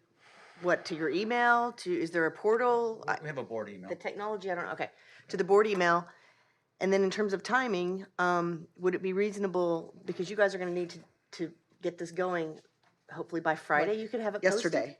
Yesterday, yeah. So hopefully by Friday you could have it posted, and then people would have a week to contribute? That's Because we're even running out of challenging. time. Yeah, we are. Nina, give us the mechanics. Can we do this? Where's the end? I mean, you're saying you had to Can scramble. our staff do this? You had to scramble in Tustin. We obviously have to scramble right now. I mean, staff will work with you all to try to achieve your goal. But I think for us to say right now, without knowing what the software looks like, I mean, mechanically, I'm not the technology wizard, but I mean, whether those pieces fall into place is really the question. Because, yes, definitely, we can post something on the website that is prominent, that speaks to redistricting, and then whether that's a link that takes them somewhere else, or they click on that and it gives them process information that you all have determined, and it also identifies timelines, that can be done. That's not an issue. But when you're talking about, linking in and uploading and so forth, that is really contingent upon what we're working with. And without me asking our IT staff or media staff to look at that and to know, just like we got the YouTube link and we couldn't do anything with the volume. I mean, we could, so there are things that, you just can't do to certain documents. So I would say that. The other thing, I know I mentioned to Mary in our executive committee call, we need to have 2 meetings in December, and we were trying to get a poll out to you all today and trying to get the last minute maps and some of the things that came. We weren't able to get that to you, but that also gives you a little bit of flexibility. I'm not saying in terms of, when you hold your hearing, but certainly in terms of input and or when you take action. So because there is a grant that's just been identified that will benefit our students in our special schools and access program that needs to come before the board. Similar to like LCAP, it takes 2 meetings and you have to take action before the 31st of December. So our staff is rapidly working to put together the documents to meet your December 1st to introduce the information to you. And then we would like to have a special meeting the following week if that works with your schedule. But you could have redistricting also on the agenda if necessary. So I'm just bringing that up so that as we're talking about rushing through this, I think we need to be thoughtful in terms of ensuring that the appropriate amount of time and energy is given based on public input, the work that the demographer's doing, and what you all will need to do. Yeah, I don't, you use the word rushing. I think we've already planned and discussed this. So I don't know if that's the correct way to describe it. Well, I didn't mean it in a negative way. I just meant in terms of, we have urgency. We're doing our best with the time limitations and the data that was significantly delayed. And the fact that we have to deal with the Brown Act, that limits conversation dialogue. We have to bring everything here. And this is the time when it came. We couldn't have done it last month. So this is the date that it's taken place, and it will take place again in December. So I think we're doing our best with the circumstances. These are difficult times. These are difficult times. I want to repeat what the board's expecting of me in the process, that the public submits maps through staff by November 12, that we, as soon as humanly possible, we get a template from Dr. Johnson or a suggested demographic tool to help the public in constructing some maps. Get the demographic data, the census data to the public as well with equal speed. We'll have Dr. Johnson do an analysis of the maps submitted by the public by November 12 and have something available. He'll be here to speak to it directly, but have something available for the board packets. And also have Dr. Johnson look at a better way to balance the population taking into account communities of interest. That's Trustee Gomez's suggestion. Does that about cover it? Could I offer one more suggestion? For those constituents that aren't as tech savvy and maybe kind of a little reticent to play around with a demographic program, I think just listing the cities that in each district that you are interested in could be a plan B if you're kind of uncomfortable with the demography program, which a lot of people would be. And we heard tonight from a citizen who's complained that Cypress is no longer part of the LaSalle connection there. And so we heard from the citizen. So maybe that's a map that's redrawn from that suggestion. So we look at all suggestions and would encourage it. And we'll be providing more maps. Could that be done as well, Greg? That's exactly what yeah, we're doing with okay. Trustee Gomez's Okay. suggestion. We're just going to look at different ways to accomplish the same goal. Okay. Just have asked that citizens submit things like, I'd like Cypress back in, or I'd like Garden Grove back, or whatever it might be. Okay. Well, maybe he could just listen to the public comment portion of our meeting that addressed redistricting, so that he that's could, a good idea. at least get a we're not- flavor of Are what. we going to do the same thing at the public hearing? Because that's a good idea. We can have them just listen to public comment. Yeah, because I mean, we're probably not going to have a public even hearing. some comments you know, you can look at it, but it will create an imbalance, but at least it's taken into account. And I will just tell you that one of the tools that we had when we talk about not being very tech savvy with some folks, we just had a map up there of the city, and then people just took it. I mean, we did get some crayons. I mean, we did get some color ins. But, you know, people were looking at some natural boundaries and the freeway. Tustin is really interesting in that it intersects two freeways. And so we were taking that into account. So there were some people that could use the tool, and it was good. And then there were other maps that were just literally drawn by hand. And then the demographer did the analysis on that. And some maps were not balanced and we couldn't consider. But like I said, we had 20 maps submitted. I think we were able to consider, off the top of my head, I want to say 8. So these 20 maps were submitted by the good people in your district? some were by the demographer and some were from, you know, the citizens. public. Yes. Okay. So there was a combination. Did they have the opportunity on your website to have that software program to manipulate? Mhm. So you just don't recall the name of that software program? I don't, it was something that was provided by the demographer, which is the same one. So is it still on Tustin City Council? It's on drawtustin.org. I don't know if it's still up because we just approved the maps. Okay, so Monday. you've already approved your maps? then? Yeah. Okay. That's why I said it was. It's still Doug Johnson's Yes. company, so it should be. Yeah. So hopefully he has the ability to do, now, obviously, it's a much bigger space, the county, as opposed to a city, but, you know, he could probably provide some other feedback to you as you talk to him, or as he talks to you. He's a busy guy. Yeah. He has so many Well, cities. everybody's got the same deadline. Yeah. So, When he came and presented to your board how to do this, how long ago was that? well, it was after September.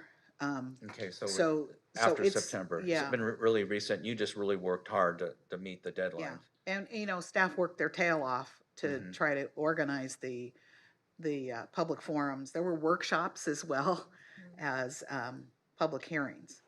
So, yeah, so, I mean, if the public can do it all sorts of ways, I mean, they could literally, you know, have an outline of the county and then look at some natural breaks. But they can also see if, again, we publish the map so people can look at them and say, oh, I like that map except for this part. Or, you know, a couple of things. You know, part of the process when Tim and I were working on this is thinking of Mr. Montez. He can't, I don't know if he's here now. But he was talking about Maldoff and LULAC and some of the Latino communities. And so we specifically wanted to make a Latino community, which is primarily District 1. And we knew the Vietnamese community in Fountain Valley and Westminster and Garden Grove, that they wanted a community and district. And so we did these maps with that in mind. I didn't have any input into what he came up with. He just kind of created these. I think with what we heard from the public tonight and what hopefully the people will submit to us, whether it's an email and say, I want my city in this district, or if they actually draw maps and use whatever software is out there, we're open to that. And so going forward, we'll be here December 1st with another public hearing, probably more maps to talk about. And then it sounds like we have, I'm the guy who strategizes for the agenda. We have this agenda that we have to have a special grant that is a two-part process. So we'll vote, we'll hear it on the 1st, and we'll have a second meeting in December. I'm not sure what that date will be, but that date will be the date that we adopt the maps. So that's kind of what we've been talking about. Well, and that would give the public more opportunity to comment on it. But we also have a due date of December 15th. So we're looking at a meeting between December 1st and December 15th. So, right? just so the public understands and we all understand, so then the second meeting, we quote, adopt one of the, is this how it works? We adopt one of it and then we submit it to where, and then then how does it get finalized? To the county committee, I believe. County committee. We submit it to the county committee with a letter of explanation, then the county, the secretary to the county committee is sitting right next to you. So, no, the other way. No. Okay. So then a final then decision we- is made by that committee? Yeah. And then it's done? And then respectfully, the county committee, and we submit it to the registrar of voters. Okay. Both of us do it Okay. simultaneously. Because a lot of people don't understand this whole process if they haven't been through it. Understood. No, every 10 years, and then we That's right. forget. That's right. Just a point to alert everybody, I don't know if all of the things we've been discussing, I know the public forums and the like, and the providing of the demographic tools to the public, that might not be within the scope of Dr. Johnson's contract. I'm going to have to take a look at that, because these were things that we discussed when we adopted his contract, and we made certain decisions on that. So I'm going to have to take a look. I don't imagine it's going to be a problem. But in the interest of just, I don't want it to become a problem and you didn't hear about it from me when I had an opportunity to tell you about it. Could you also comment and give, it's more for the board, you've been working with an election attorney. Right. Could you give a comment to the board, a reflection of your conversations with this election attorney? Yes, when it became unclear on the county committee's involvement, we got a direction from the board president to engage an elections attorney. Her name's Marguerite Leone. She is understood to be the best election law attorney in the state. She's with Nielsen Merksimer in San Francisco. And every major decision or point of misunderstanding, we run by her, and she's on the payroll.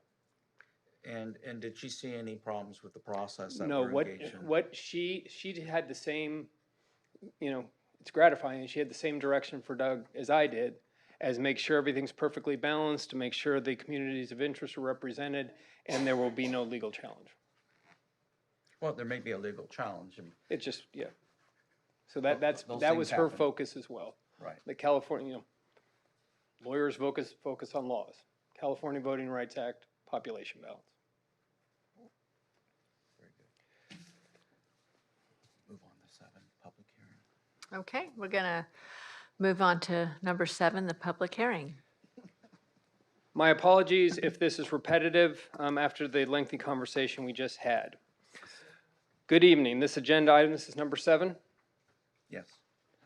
Agenda item number 7 is a public hearing concerning adjustments to the trustee areas boundaries of the Orange County Board of Education. The Education Code requires that following each decennial federal census, the Board of Education trustee areas shall be adjusted so that trustee areas shall be nearly equal in population as may be. The final census data, validated by the Demographic Research Unit of the Department of Finance, became available for these purposes at the end of September 2021. This represented a 6-month delay because of the impacts of COVID-19 on the operations of the United States Census Bureau. This deadline for the adjustment process has to be completed by December 15, 2021. Today, the board has heard from its retained consultant, Dr. Douglas Johnson of National Demographic Corporation, who has performed an analysis of the current Board of Education trustee areas for compliance with equal population standard, determine whether adjustments are required, and develop sample maps to meet the nearly equal population standard. After Dr. Johnson's presentation, the board has asked questions of council and may ask further clarifying questions of Dr. Johnson if he's available. After clarifying questions, the board will open a public hearing to hear from our community about the proposed options for boundary adjustments to the Board of Education trustee areas. After this public hearing, we're going to have another public hearing on this matter on December 1st, 2021, and perhaps another special meeting after that date. After these hearings, the Board of Trustees will adopt adjustments to the trustee area boundaries to balance population as required by law. The board will then request the Orange County Committee on School District Reorganization to approve new trustee area boundaries as complying with the equal population criteria. And they don't give me a hammer because I don't know what to do with it. So with that, we open the public hearing. Dinah, are there any cards for the public hearing? There are public not. comments? Okay. But we will refer Dr. Johnson to the comments in public comment. Do That's a we good have idea. some, can we let somebody get a card now?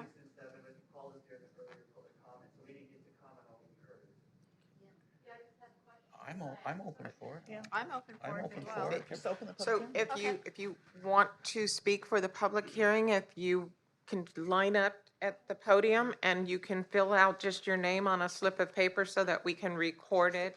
You can do it after you've spoken so that That would be fine. that works for you. Are we going to do the 3-minute timing as per usual?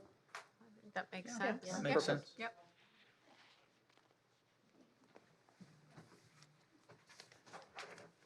And Greg, I'm Jen- responding. I'm sorry. That's okay. I'm communicating with Doug right now, so I'm just letting you know. Okay, Janet Henry, and thank you for illuminating a lot of the information here. It was really good to see things and to hear comments, and I just wanted to share with you kind of how this is kind of synthesized down for me. That we have hired these fantastic demographers and these fantastic lawyers, and they're the best, and they know it. No, I'm not doubting it. And they know everything. No, I felt good about all that. But then what is missing is the human element. So they've given us all the details, and they've given us all the lines, and now you each know your constituents. So then what I think as a leader, then you would sit back and go, okay, what do my people need in my district? And then if we're going to change it, where some of my people might go to Lisa Sparks, some might go to Mari, then I might want to talk with you and say, well, look at this and how that works in that sense. So what I would ask the board now that you have all the data, you as the leaders of the people and of the students and of the teachers and of the community, and I think it's really important that when we talk about this, we are not just talking about students and teachers. We are all community members. And this is about each of us, and each of us pays for this. I heard someone say that, we as parents pay. No, we all pay for this. We all care as a community, not just a parent, not just a grandparent. So I just ask that you now look at the human element of this, and that should be helpful. Make it a little, Thank not you, Janet. easier, but helpful. Thank you. Mr. Wright. Good evening again. My name is Billy Joe Wright. Being a teacher, everything's a learning opportunity, and I appreciate what was said tonight, and I appreciate things being slowed down a little bit. I do want to say that I think that because we know it happens every 10 years and it's not the first time, there's probably some lessons to be learned of what we could have done ahead of time, right? In terms of already reaching out to groups and community members and kind of already getting their lists of what's important either in my area or in my community, because some things have changed like we've talked about. I also, as a teacher, a government teacher who's been through this in other areas, is this would have been a great opportunity and could still be a good opportunity to engage our students. It's a great way for them to learn about community issues and how districting is, redrawing is done. And so I know it's a short time period, but it's a great opportunity to just reach out and to engage people, especially with the comments I heard tonight about how important it is to have people come here and speak about ongoing things that are happening. The greatest way to improve our community and our country and our democracy is to have people involved and to show them ways to be involved. So I want to thank you for slowing it down, engage the schools, and really think about how to just capture what are those important things that are going on in each of their districts. I think you just heard some wonderful ideas, and I hope that you continue to think that way in the future, just on everything. So thank you again for everything. Thank you. Are there any other public comments out there on item number 7, the public hearing? Nanya, Daru, there's no other public Just those comment? two. Just those two? Okay. Do we have Dr. Johnson available? He is trying to access the Zoom link. Should we He had delay the closing of the public hearing to Or is allow it going him to happen momentarily? He's not saying when, he just said he didn't have the Zoom link, so. Why don't we close the public hearing? And then we can allow him to, if he becomes available, he can speak to item number 6. Okay, yeah, so we'll go ahead and And with close. that, we close the public hearing. Do I have to bang the gavel? We're closing the public hearing. Okay, so we're going to move along to number 8. and that is Roland and Williams. Greg, I think you're back up? Yes, I am. Okay. This will be very brief, hopefully to give Dr. Johnson an opportunity to say the same thing we've already said a couple of times. But this item is concerning an attorney-client privilege memorandum that was provided to the board concerning the authority and timing of the board's action on the superintendent's salary. We wanted to do this publicly just to underscore the legal authority and share the process with the public. The California Constitution provides the county boards of education the authority to fix the salary of the superintendent. The education code prevents the board from retroactively lowering somebody's salary once they are in office. And there's been 2 attorney general opinions that have researched this issue, and essentially they said that the board may vote to increase or decrease the superintendent's salary at a properly noticed regular meeting before the commencement of a new electoral term. So at the direction of the executive committee, my office is conducting a study to study each county by population, each county by average daily attendance, and to the extent possible get the salary of their respective superintendents to inform the board on that decision. Staff has been made aware of this process, and the population data and the ADA have already been completed. We're having a little trouble finding all the salaries of all the superintendents. We called the County Boards Association, and they did not have that data. So you're going to obtain the data, and you're going to come back to the board with this data, and We have a paralegal in our office compiling the data. okay, so you're going to provide us with a report. We don't know Certainly. when, huh? No, I don't know when, but I'm gonna try to have this by the next meeting. This has been this process has been engaged for about a month already. Okay. I'm surprised there's not a publicly available list for all public officials' salaries. Well, there probably is. There but is. There is. It just takes going through. It takes going through what's it called, Candid California or Transparent California? Transparent California. Yeah. Transparent California, and trying to find the, and sometimes that data is a little So bit it's off. not searchable. Yeah. It's searchable, but it's laborious. Okay. And I think the data is about a year behind typically. We'll have to have all those caveats in the report. Okay.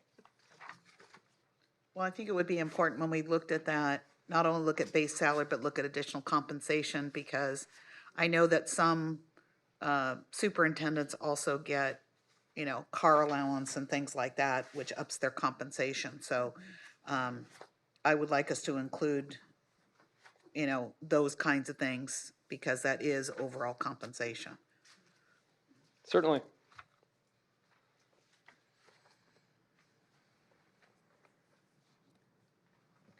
Okay. Moving on to consent. Okay, moving on to the consent calendar. I make a motion to adopt the consent calendar, items 9, 10, 11, 12. Second. All those in favor? I'd like to pull items 11 and 12, and I'll move the balance. Okay. Okay. So we'll vote on 9 and 10. Okay, so all those in favor of 9 and 10? Aye. Aye. All those opposed? Okay. The ayes have it. Okay, so for item number 12, there is just some billing here. And we just have some numbers, and then there's some no charges. I would just like to know what those items represent before I can approve it.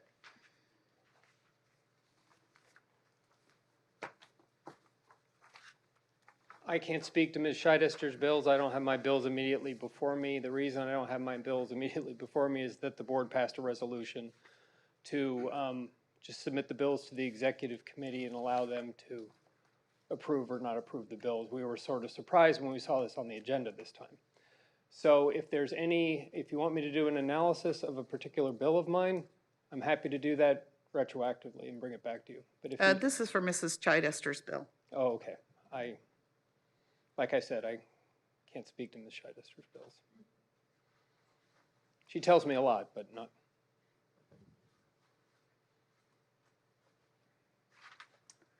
Well, So, from protocol, because in the consent calendar, items 11 and 12 were pulled, I don't think we made a formal motion. So, will you want to make a formal motion to bring up item 11? And I'll second I it. did when I started speaking to it, because I pulled the item. I pulled item 11 and 12. And so I'm asking on item 11. So it hasn't been brought up. You sorry, I have to didn't have realize that you a were speaking formal to 11. motion to bring it up for discussion. Has to be a motion, a second, and then we discuss it. That's the way we've always done our protocol. Okay, so I will make a motion not to approve the bills because I don't have enough information to approve it. Is this to item 11 and 12? Because we should do I'm each still on individually. item 11. We should do each item individually, that's all. Yeah, item 11. So it dies for lack of a second.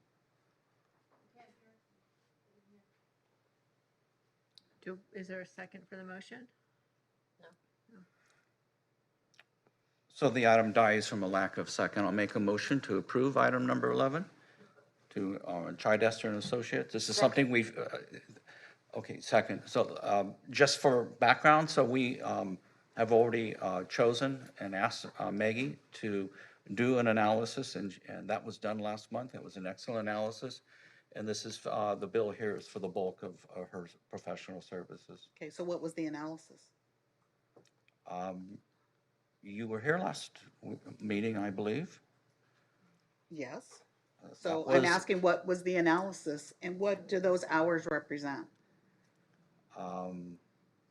Did you not get to look at the invoice? The invoice is here. I mean, Mhm. and it doesn't tell me what it's for. I don't have the opportunity to look at the detail of the invoice. The work that she provided was I think it was 20-page memorandum on grants and contracts that was provided to the board. And then there was a public discussion about that. So we spent $20,000 on that analysis. Wow. Okay. Okay, so motion and a second. Any other discussion? Okay, all those in favor? Aye. Aye. All those opposed? I will oppose it. I'll make the motion to approve item number 12. Second. Discussion? Okay, all right, I have a question on this bill, on page 43. There's, some expert fees there. Could I get a clarification on what those expert fees are? I'm certain that's the matter with Ms. Leone that we just discussed. How much was the invoice? How much was the billable? That is, for expert fees, is $28,000 plus. Yeah, that would be her. Okay, so could you describe what expert services? No, I disagree with that. So on page 43 you're referring to, that was for the Nelson Merksummer expert legal fees. So that came to $77,770.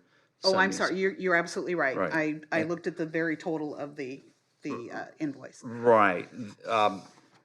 Maybe you can help explain the process of how the billing works, since you're working with an attorney and direct. Certainly. It's just like with any other expert witness that is approved by the client. You have a contract with the expert witness, expert lawyer in this particular case. She sends me a bill, I pass that bill on to the.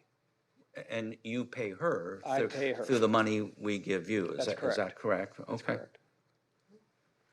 Okay, so if you can explain, you said you accessed her services for purposes of the maps, is that accurate? Consultation on the redistricting process, yes. Okay, and how many hours did that entail? I don't know. Okay. All right. If Greg? we don't have information, that's Greg? hard to vote on something. So regarding the question regarding the hours, so she charges probably the going rate, 350? No, she doesn't. She charges $750 an hour. Oh, really? Yeah.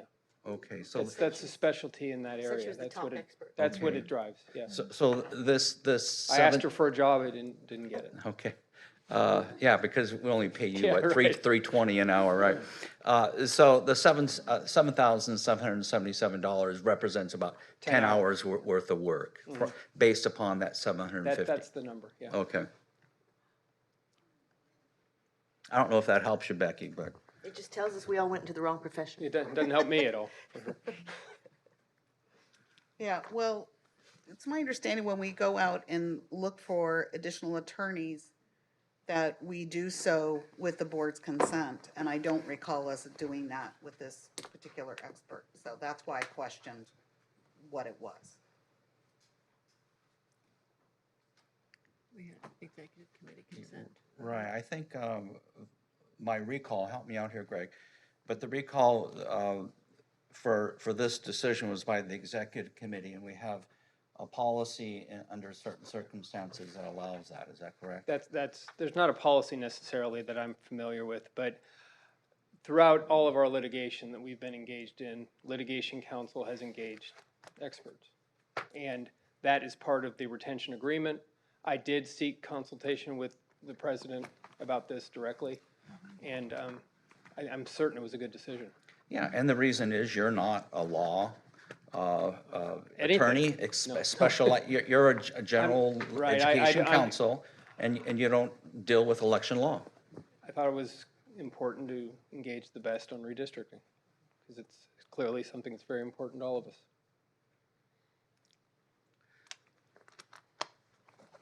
All right, are we needing to vote on that now? Yeah. Okay, all those in favor? Aye. Aye. All those opposed? I will oppose. Okay.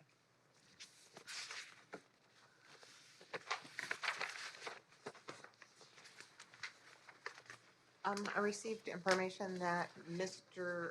Johnson is still in his other meeting and is not available until 8 o'clock or after.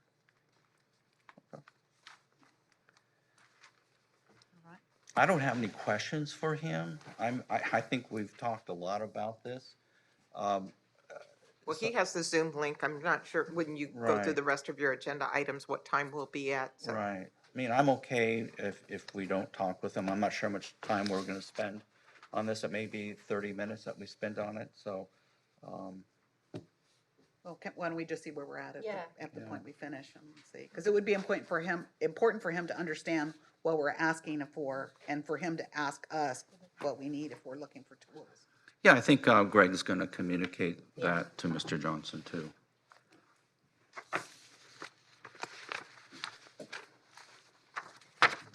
So we're on the informational items, communications. Okay, we're moving on now to communications for discussion.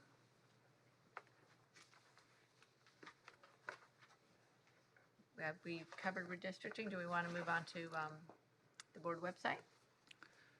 I think that's reasonable. I think we've talked a lot about the redistricting, unless somebody else wants to bring it up. Again, for the record, we will be back December 1st with another public hearing with more maps. And then it looks like, because we have to have a second meeting in December, we're going to have a second meeting in Daru and so on. We'll poll the board as to when that second meeting will be. Regarding the board website, now I'll defer that to you, the status. Ian? You defer to Ian. Ian is here. But part of the discussion that was a carryover, and we asked you all to think about, I know that Daru sent you an email, was with regards to how you want to receive emails in the future. If you want it status quo, what we've been doing, everything goes into, the central depository. We send the information out to you. We through the junk mail, solicitations, that type of thing. And it was mixed in terms of response and some no response. So we need to know, as we get ready to release the website because it's posted on there. Either it's OCBE@OCBE so the public can communicate with you, or we would establish separate email addresses for you so that you could get communications that way. So we need that so that we can finish that piece of it. And then there were questions with regards to, you all had talked about, wanting pictures, and Ian asked me, where do they want the pictures? And good question. I don't know if that's, a gallery, so to speak, of pictures, just as things occur and so forth, and you all make determinations. You want to update pictures as as you all are at events and doing different things, or if you want it associated to certain things and it's just tied that way. So there are still just a few logistical questions related to that, and then anything else that you all have for questions for Ian and his team before this becomes a public website. Well, the top line is that the migration has happened, so we have the website, it's on our internal server. So anytime you're ready, we can flip the switch. I think we're ready. Okay, so we're excited to do that.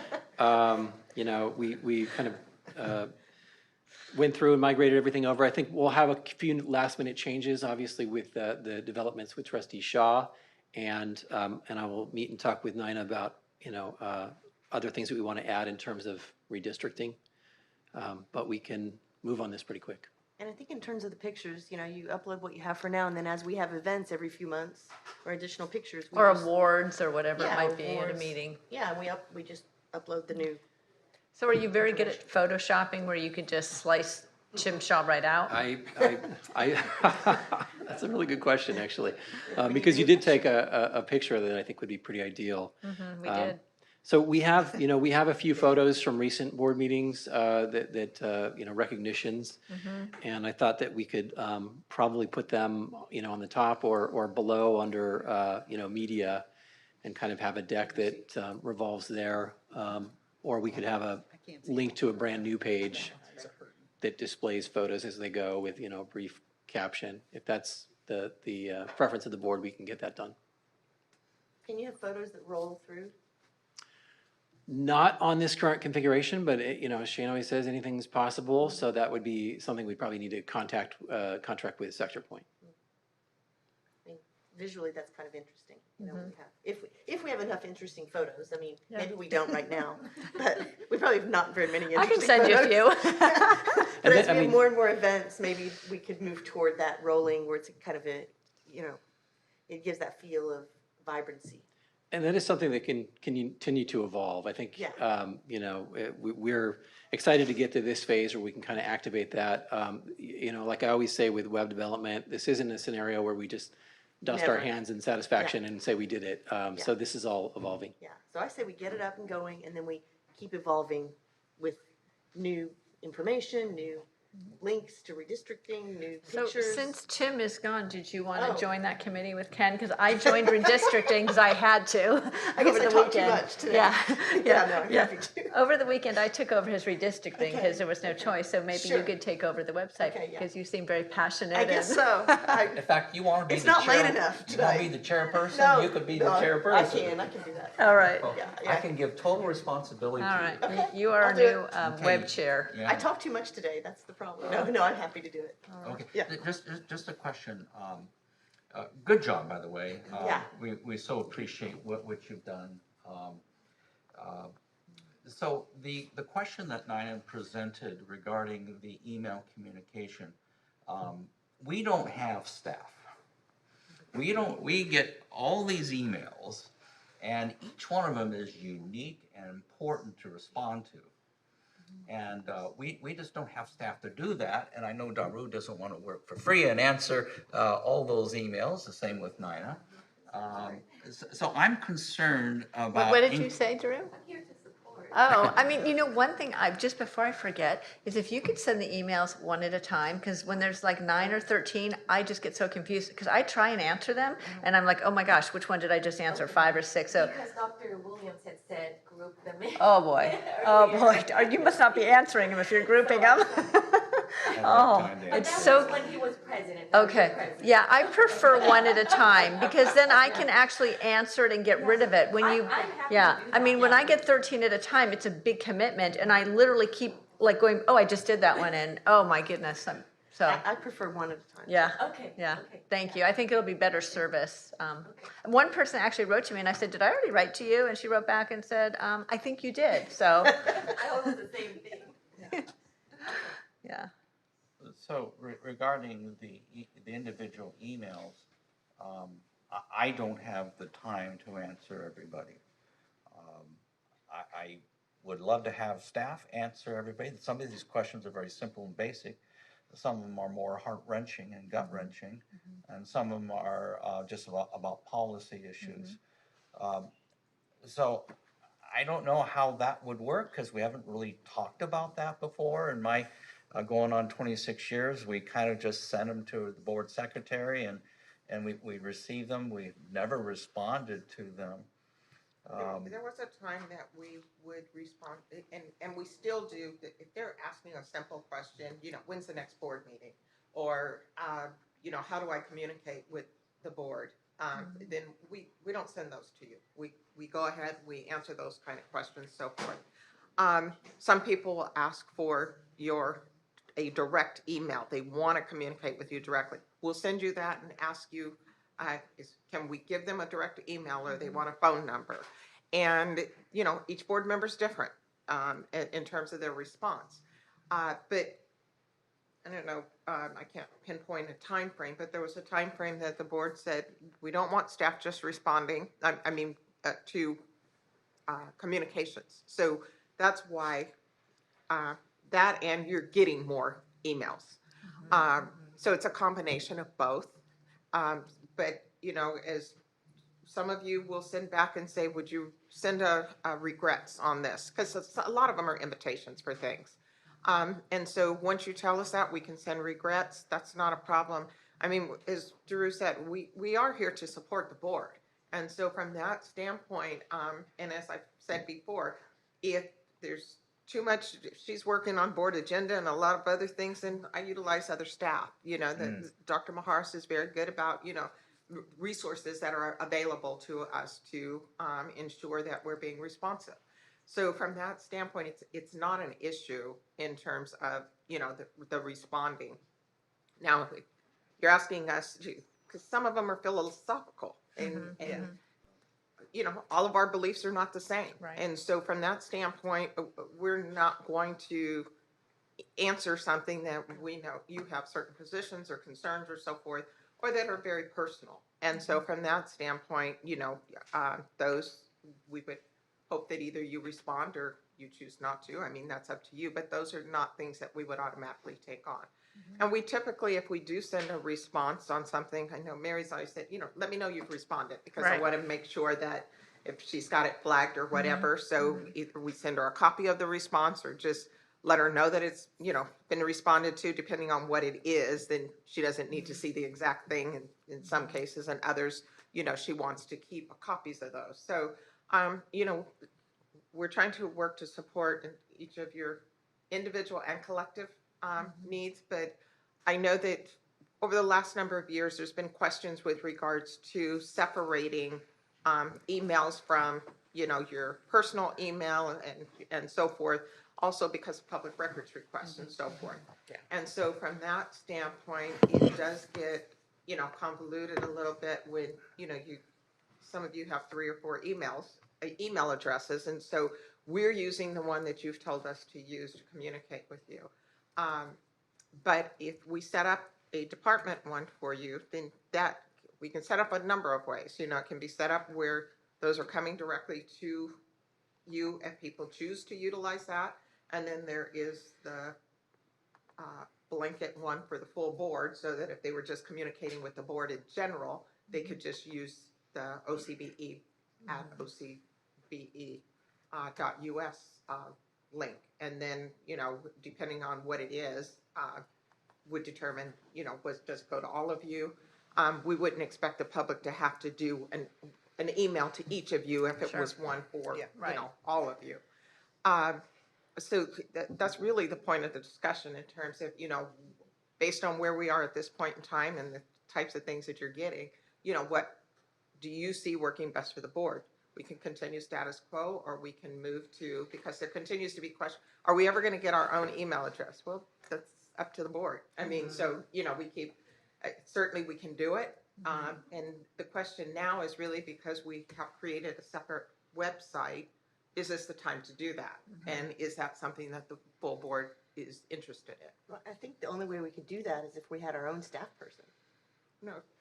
because otherwise, What difference does a staff person make to that? well, you're saying if we're gonna have our own, if we have our own website, then it's gonna be our own OCBE email, then, we can't continue to burden you guys with that. No,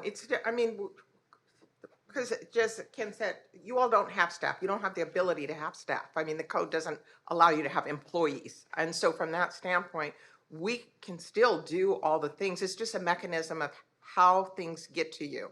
I know, just like with the press people want to get a press response. I know there was some criticism on when you all got them. Well, we are doing lots of different things. And so we check the board email several times during the day.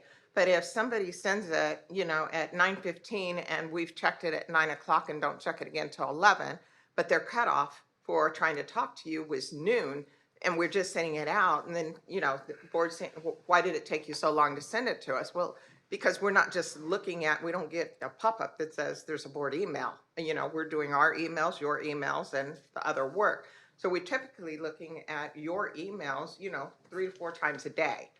Because we just space it out over time. But there are some things that might be time sensitive that, you're looking for that we don't know. And I'm not advocating for either one. I'm saying that we can respond to each of those. I just want to make sure that we're bringing up again what you have requested in terms of, should we have our own email addresses? And we can still monitor your individual email addresses if you want us to do that. It's just a way of the public communicating with you individually or directly. So what percentage of emails that you get to the board do you actually not have to forward to us? What percentage are you actually getting rid of? Is it 10 or 20 or half of them, or? Well, in terms of the junk, they'd be like asphalt repair or roofing, Right. those types of things. Right. We have better masks. Yeah. Right. Yeah. So- Vendor type things like Sure. that. So I'd say probably 20-25%. Okay. So if we took our own emails, and what we would do when we got those, we'd forward them back to you, because we wouldn't know if you actually had better masks or an asphalt They contract. would capture those, right? Isn't that what you were saying? Is Well, they- unless we Well, choose if you to had take your our own. own. That's what Yeah, we're if trying you to had your own. decide, is do we want our own, or do we want them to continue to filter them? And I can check with IT, because I do believe, well, I'm not sure, Well, but why can't they just be forwarded, all of them be forwarded to us, and we can filter them? Well, yeah, that is an option. What I was seeing is what percentage of junk are we gonna get that we don't wanna see? Well, you just delete it. Yeah, But or then- send then it you're not back. serving as a gatekeeper, then we're the gatekeeper, you know what I mean? again. but Not that that's you up mean to be, but I'm just saying, then you But don't have to carry that that burden. is your, in terms of, that would be. And can we all make individual decisions? Like, let's say Becky wants her emails, but I don't, or do we all have to decide we either want them or we don't? Do we have to be consistent? I'm just trying to gather information. Yes, you would need to be consistent. To Okay, me, okay. to me, that's the solution of this whole discussion, is just forward all of them to that, the generic, the one that goes through that you get for all of us, and then you just forward that one to all of our OCBE emails, and then we go through as individuals and we answer. Well, I that's think what we that's do what they're now. doing. Yeah, that's what we they're do doing now. Yeah, so the status quo, basically, Yeah, except, you want to do status quo, we except do forward status all of quo. them to us instead of filtering the asphalts and the. Oh, you want the asphalt? Well, I mean, I'm just saying that you don't have to feel like you have to filter, you don't have to Well, spend but time on that. it's no different. If you're clicking on it to forward it to you, or you're clicking it to delete it. I mean, so it's no different. So it's not a big deal. Does everybody want to remain status quo? Is that what I'm hearing, Ken, Becky? I would rather have my individual one, just because I have so many things that I need to keep separate. So that would be my preference, but, I mean, I kind of go back and forth. I'm always looking to try and figure that out. And I know that's why I haven't come back with an answer, because I'm still trying to decide what I prefer. In an ideal world, if I had unlimited time, I would like to have my own and be responsible for it. But at the same time, I'm busy, and having it filtered is kind of nice. Well, even if we had individual ones, there would still be the ability for you to filter, wouldn't there? Right, and again, I did say, we can give you individual ones and you still have ocbe.us. So from that standpoint, we'd still monitor ocbe.us if you chose not to utilize, but the one that, Or personal, your, whatever. the individualized one. But then because it's there, people may sense something there, and then, it opens the door for criticism that there's been no response or no acknowledgement to a communication that went to you directly. And I'm only speaking to, like you said, if we did it where everybody had it and only some of you were using that and others chose not to use it. I think it's better to keep it the way it is, because then, we can, something might speak more to me and another one might speak more to you, and then, we can answer it as we wish, basically, and as we need, as it speaks to us. So status quo allows us to individually respond to emails. Exactly. They're filtered initially through Yes. Daru, and then she sends them out to individually. Yes. If that's what we are using as status quo, I would like to Yes. continue with that same process. I would too. Becky, though, I think, did you iterate you wanted something Yeah, different? I just, and I think it's more for, we've been getting so many public record requests too, that would make me feel a little bit more comfortable that I didn't miss something when I was searching through my emails, that would be specific to this organization, that was all. Okay. That was the other concern I had. So, to my knowledge, we haven't had any PRAs in a couple months? Knock on wood. Okay, okay. But PRAs and those legal emails, the threatened lawsuits, litigation, you take those as a high priority, and you've been sending them to each board member in one email, all of us there. So. Right, unless it's specific to one of you, but then we also let the board's council know, so that, because we don't know where you have things, and we want to make sure that you're dialoguing appropriately. Yeah, I think it's fine. Yeah, I mean, I think I, for now at least, would like to maintain the status quo, if you can live with that, Becky, for now. I'll live with it for now. All right, let's just, rather than make a decision, let's just go with the status quo for now. And who knows, the next person may decide they want something else, who knows? Yes, indeed. So getting back to you, Ian. Now that we've sorted through our email, sorry. Did you get a response to your question? Yes. About yeah. email. We have our, we have our marching orders. I know that we have, one of our principal players is gonna be out on Friday, but we can get this going early next week. Okay, so let's talk about what you suggested. You want to get this thing up and going now. Well, I think the sooner the better. I mean, it's never going to be perfect. It's always going to be evolving. So I think let's get it going, and we have that. Just deal we have with that Lisa, she'll independence. keep you on track. Yeah. Well, I mean, I don't know if you're really, you're going to be.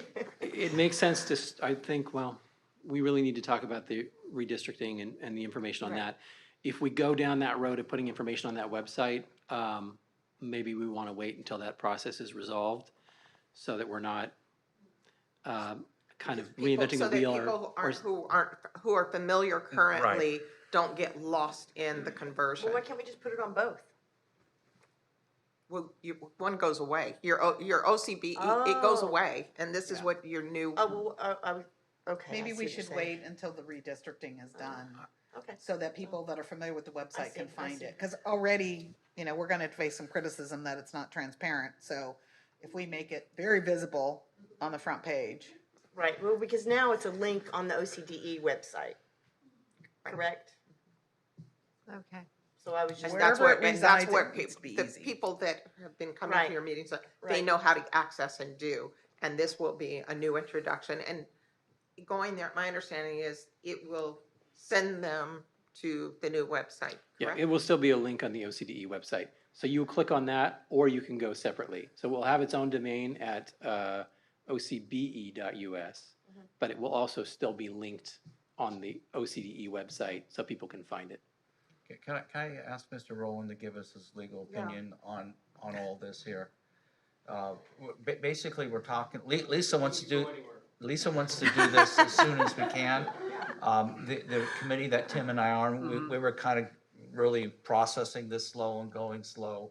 And I didn't anticipate it going active until after the first of the year. Could you give us, with all this dialogue and everything we're talking about, what would be the best legal counsel? The best legal counsel, status quo for now, that we continue to have them filter the emails and then you guys can address the ones you need directly. I agree with the notion that we do not go live before the redistricting. I think that would be confusing. Yeah. Okay.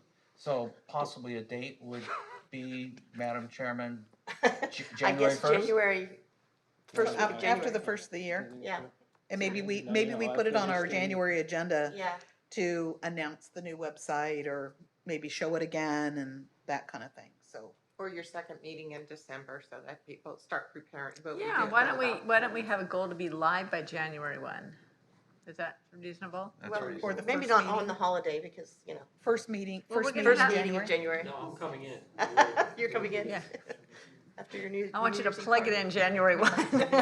That gives you all some time to get some pictures too, so. Okay.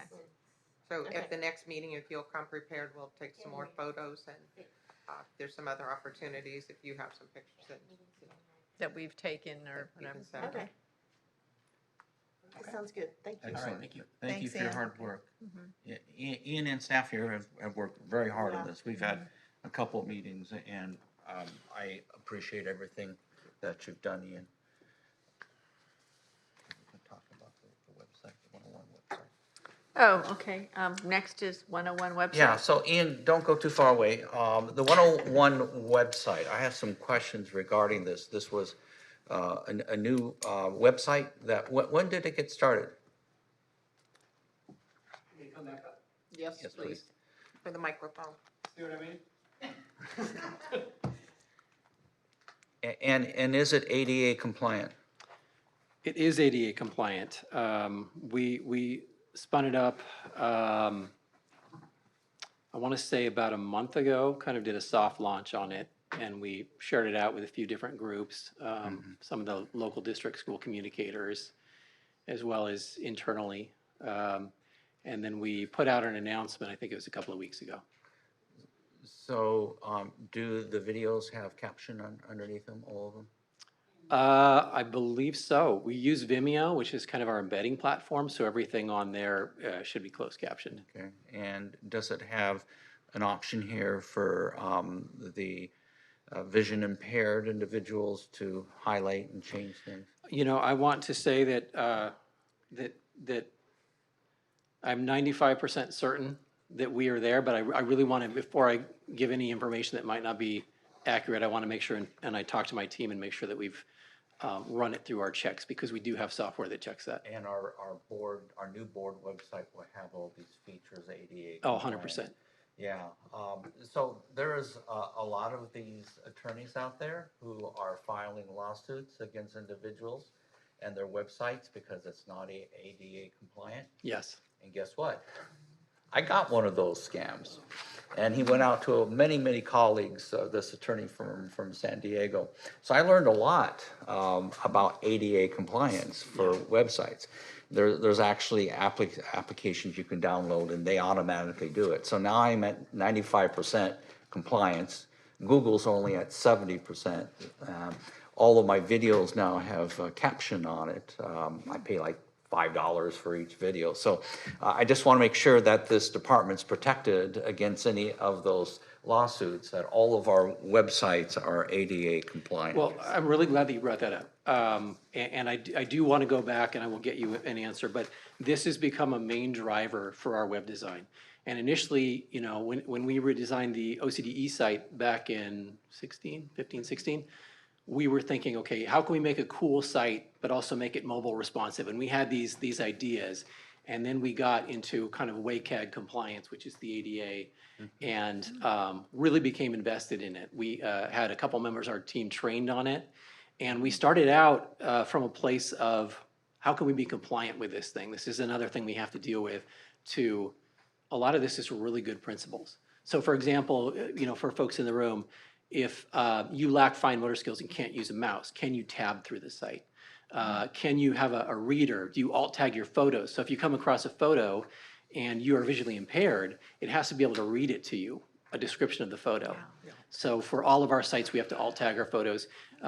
Like I said, we started from a place of, okay, how can we be compliant with this, to really embracing it, because we want people, we want everybody to access our site.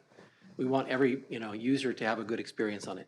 So I will just say that I'm going to look into this. I'm going to make sure for the 101, but that is I would say the primary driver in our web development.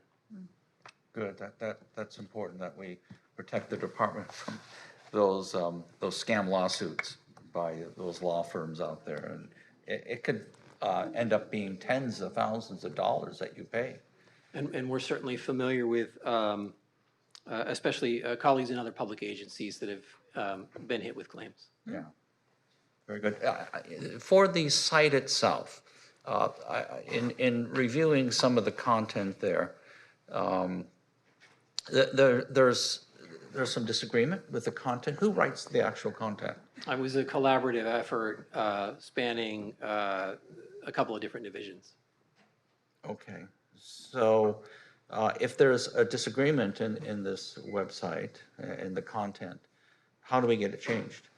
Certainly open to feedback if you want to, pass feedback along. This is a new site. This isn't, as I said, we never dust our hands and say that's it. We want to, and to keep a site like this going, we have to keep current, certainly. So I would say if there's feedback, we definitely want to hear it. And who owns the domain? Owns the domain. We would own the domain. Is it a registered trademark, these domains? Well, it's because and the website itself. The URL is through OCDE, so all of our an array of sites are, newsroom.ocde.us, 101.ocde.us. So it's all part of the domain that we own. So this one is on a domain called 101.ocde.us. Is that right? That's right. Okay. And whose idea was this? I'll defer to Dr. Maharis, but it was a goal we talked about to, as the name states, to unpack complex education issues. Yeah, I will say that we have had, multiple requests for information, and we don't want to usurp what the districts are supposed to do with their publics, but we feel that we can help districts if we can, this is seminal work right now. We're expecting it to get bigger. We can help districts. Ian spends time with the public information officers from the school districts, those that have one. Not all districts do. So it's just born out of a need to communicate with, like tonight, with the parents that came forth and expressed themselves. So that's what we want to do. We want to make sure, too, that people understand the law. What does the law say about different aspects of the curriculum? How are we held accountable?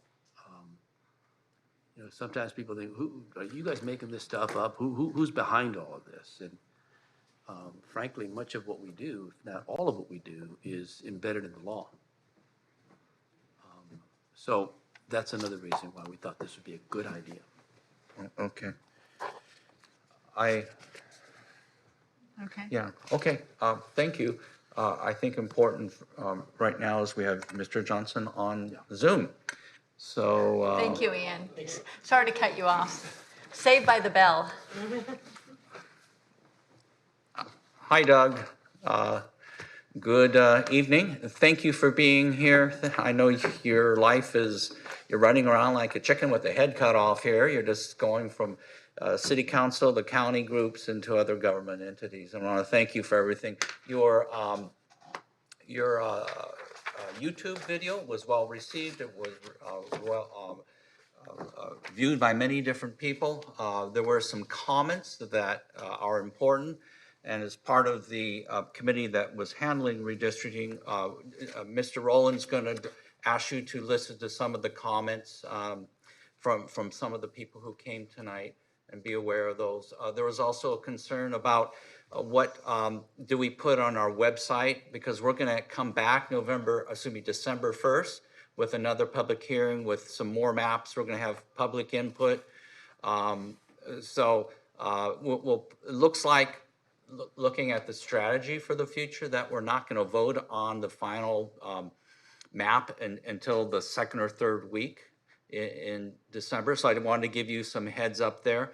There is also a request regarding a software application that the citizens can download and kind of play with the maps. Trustee Gomez was sharing she's a member, as you know, from the Tustin City Council, where your company just completed her districting map. So those are some issues. Could you care to comment on any of those, Doug?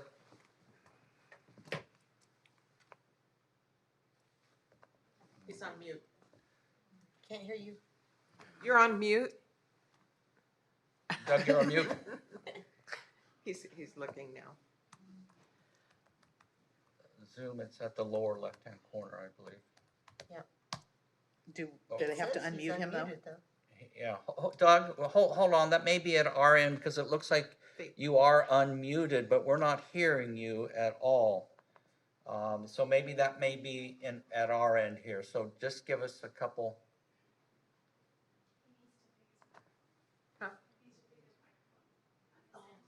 His microphone? Yeah, he needs to select the microphone.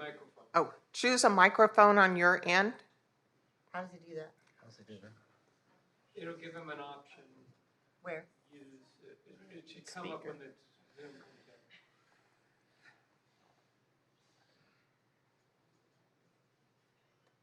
There you go. There it goes.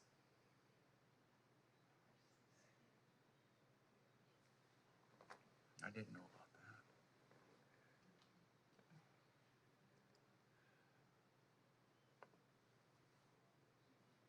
Which ones should he select? Whatever's on his end, we can't tell him Yeah. what to do. So whether he's using his computer or.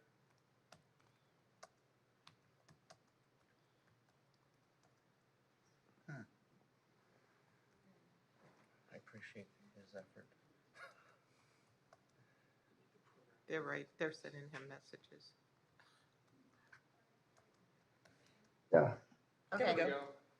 We can hear Oh, you. can you hear me? Yes. Okay, good. Excellent. So I was just noting, just to be aware of, in this crazy year that between COVID and state laws changing and deadlines changing, we have a very tight timeline, as you're all aware. So as you're scheduling things, be careful of the election dates, and thus our deadline to finish this process are not moving. So happy to do that. In terms of an online tool, yes, we can make a tool available. I would note it is a big project to try to draw a county. The tools are aimed at simplicity and they work great in the cities, but it is a lot of work to try to use one of those tools to draw a county map. So just so folks are aware of it. So you're suggesting we may not have it? Well, what about if they just kind of play around with an existing map? Let's just say they take one, I heard somebody in here tonight, they wanted to put Cypress back on. And what about if they is it easy for them just to play with what's there rather than recreate? Is that available? We can do that. I have folks on my team that would essentially draw in the different maps first, and then people could use those as templates. But again, if you move Cypress, then something else has got to move, and then something else has got to move, and something else has got to move. So it is a big task. And one of the weakness of the tools when you get to the county level is it's hard to pick out city by city. Because you're picking census block by census block, and as you all know very well, the cities have some funky borders. So we're happy to put it up, but I just want the public to be aware of it is a big, challenging project to try to draw county-wide maps using those tools. Is it simpler if the community submits ideas to you that they prefer, and then you look at through the ideas and come up with another option or two? Is that a better method? No, we just don't have the manpower. We're happy to have them submit ideas to the board, and the board could go through them and see which ones might be of particular interest. Dr. Johnson, the consensus of the board after some discussion was that members of the public would be able to submit maps through the board staff or through department staff, I should say, by November 12th. And those would be made available to the public for discussion at the December 1 meeting. And any map that was submitted by staff would go through the same, through the public, would go through the same analysis of population balance and racial composition that you've done. Okay. Yeah, that timing would definitely work. And like I said, we can get the tool up and running, and people can take a shot at it, certainly. Sounds fair. I think that's all we can ask. Okay, all right. I appreciate that. That sounds fair. How about Lisa's question about the, I just had a question. When I was looking at your video on the existing map that you had up, it didn't seem like it was correct to me because I'm trustee for Area 5 and Newport Beach, all the way down south to San Clemente, and then all the way up to Rancho Santa Margarita and Mission Viejo and Lake Forest, parts of Lake Forest. But anyway, Newport Beach was not on that, for my district, on that existing map, so it looked like maybe it was incorrect. It was the map that was given to us, so that was my understanding that was the current map. I don't think so, so you might want to cross-check that. I'm not sure it matters, though. I don't know if it matters, but, Does it for your purposes, does it even matter? Not really. I was gonna. well, if they're I looking don't at think- the existing map and then, Adjusting it. I think it does, I mean, you need to have the correct existing map to start with, I think. Yeah. I mean, I could be wrong, but I think maybe you should cross-check it, because I noticed that in my area, one of my major cities didn't look like I was represented. And that's where I live, actually, so it's kind of important to me. Yeah, I was just looking, the big impact that would have is if it meant that the current map was population balanced, and it wouldn't change that because other districts are driving the deviation. But and as you've seen in our maps, we pick up Newport Beach into that district, and I believe in all of them that we do. In 1, 2, and 3. It doesn't. Yeah, no, I know the new ones, but it just struck me because I just was elected 4 years ago or 3.5 years ago. So it just struck me, like, how did that happen if Newport Beach wasn't one of my cities? Yeah. So, okay. Don't say anything, you might have to resign. Right. You can't lose another board member. Yeah. Right. Had enough drama for Right, today. oh, yeah. Having an empty chair. Yeah. All right, do we have any other questions for Mr. Johnson? Anybody? Becky? I'm fine. Well, I think it was just, Mr. Rowland, you're going to communicate with him about some of the other comments. We had a pretty robust discussion, and there were a lot of public comments. So one of the suggestions is just for you to listen to the public comment portion, about 30 minutes. Not all of it was about redistricting, but I think that might help inform you as to what the thought process is at this point. Can we splice that out for him to make it easy so he doesn't have to go back and forth? Can we splice out the public comment regarding redistricting? It might take longer to do that, He can just fast because he forward. can just zoom fast forward, forward, yeah. fast forward faster, yeah. Okay. Yeah. All right. Okay, and if nobody else has questions, he probably has a million things to do, I imagine. And Greg can follow up with them Okay. too. Are you good, Greg? I am. All right. Thank you very much for Thank joining us. So good to see you, and sorry I couldn't be there in person, but appreciate it. We'll see you in December. Thank you. Bye bye. All right. Are we to superintendent announcements? Okay, so very quickly, first of all, as you probably know, Tustin Unified School District has a new superintendent. It's Dr. Mark Johnson, Has that been officially approved by the board? yes, Oh, excellent. who currently serves as a local superintendent in the Fountain Valley School District, or did serve. He's transitioning over to Tustin. I don't know. Well, let me see. I guess he'll begin on November the 15th. Oh, wow. He's a LoSal guy. He taught my Yeah. kids. Oh, really? Yeah. Yeah, Oh, that's yeah. right. He, of course, Yeah. yeah. Yeah. In He's fact, I great. have was in LoSal. He was an assistant principal there, Yep. continuation high school principal, superintendent of educational services. Mm-hmm. Actually, Mary, you are correct. He's going to start officially. I think he's beginning the transition, but Okay. January 2022. Okay. Yeah. Then I wanted to also share with you that, you see here, we're moving on to time. The local commission honors Orange County Department of Education alternative education students for their personal reflections of hope and resiliency. So thank you to Vern over there, Vern Burton. Basically, the students who are in our care, who are locked up, and these are students at Fisher and Rio contiguous schools. And many of them come from,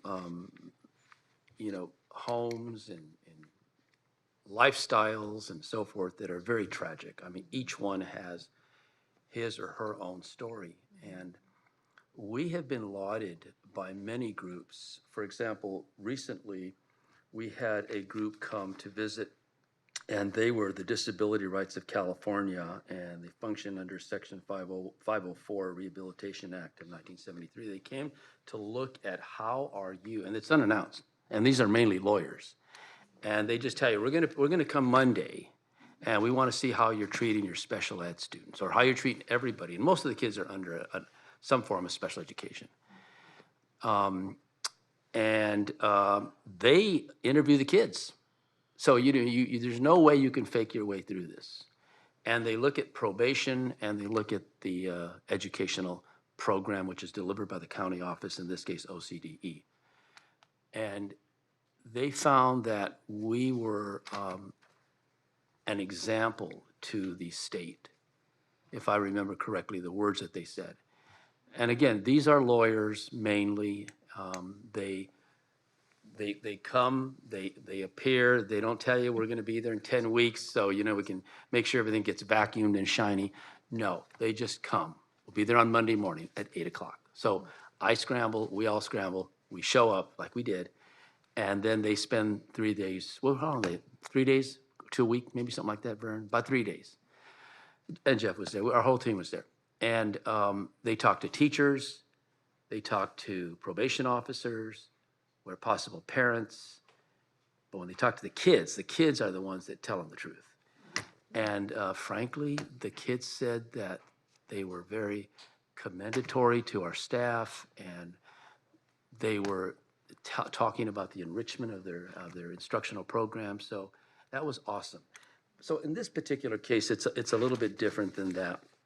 And so a local commission honored OCDE, and it honored them or us, and this particular program, because our students had written reflections of hope and resilience. And, topics like hope in me, if I could change the world, what do others think about me? Hope for the hopeless. And there are some essays, if you care to read them, I can do that I can provide them for you. And I just wanted to commend our staff for the amazing work that we do with our students. I truly believe that that we as a staff treat our students as though they were our kids, and do everything we can to make them successful. And I do believe that Chief Probation Officer Sentman does a great job. That we sometimes the gears grind a little bit, because you deal with students who might come in with a chip on his shoulder or her shoulder, and we've got to work through that. But the goal is, of course, unification. Get them through this. They serve their time. In really extreme cases, they might continue their sentence beyond the juvenile hall and will have to then fulfill their sentence in an adult facility. So they will then transfer on to state prison. So it's just really tragic because they made some wrong turns in life, and we're trying to get them back into life and help them to fulfill their dreams as people. So that was one thing I wanted to let you know of. And then also to acknowledge that, let's see here. I don't know if you are familiar with Jana Minamitsu, but she was the person who, her aunt formed a relationship with Sylvia Mendes in the famous Mendes versus Westminster lawsuit, which ended segregated schools. It ended separate but equal in California. And then Earl Warren went to be on the Supreme Court as the Chief Justice. And the Brown versus Board of Education followed a few years later, which ended desegregation across the United States. And you know that. Well, Janice has written a book, and it's called The Kindness of Color. And it's about the case, and it's very prominent because it's right here in our backyard in Orange County. And she has given us copies of those books, and I can make sure you get a copy if you'd like. Then also, let me just say that this is a fun one. Atlanta Braves Freddie Freeman. You know, he just hit a home run. Was that yesterday? So Ken, he was born in Villa Park, and he graduated from Alamedino High School. Plays for the Braves. Amazing player. He was 5-time All-Star, Golden Glove Award, MVP. So it was wonderful to see him on television. I'm just hoping that maybe he'll come to the Angels because he's a free agent now. That's right. So anyway, that and Godinez High School in Santa Ana received some unexpected kindness from SoCal Helpful Honda. You see these things all the time, or they do something for a system. But they outfitted their entire mariachi group with new uniforms and helping them along with instruments. So we continue to move forward. You're gonna have an appropriation to get a little deeper in the instructional program. You'll see it when we get into the interim report, but I think we informed you that the multi-tiered system of support has been funded again by the state. And we'd like to make sure that you understand what that means. MTSS it's often called, because it gets convoluted with it being a curriculum, which it is not.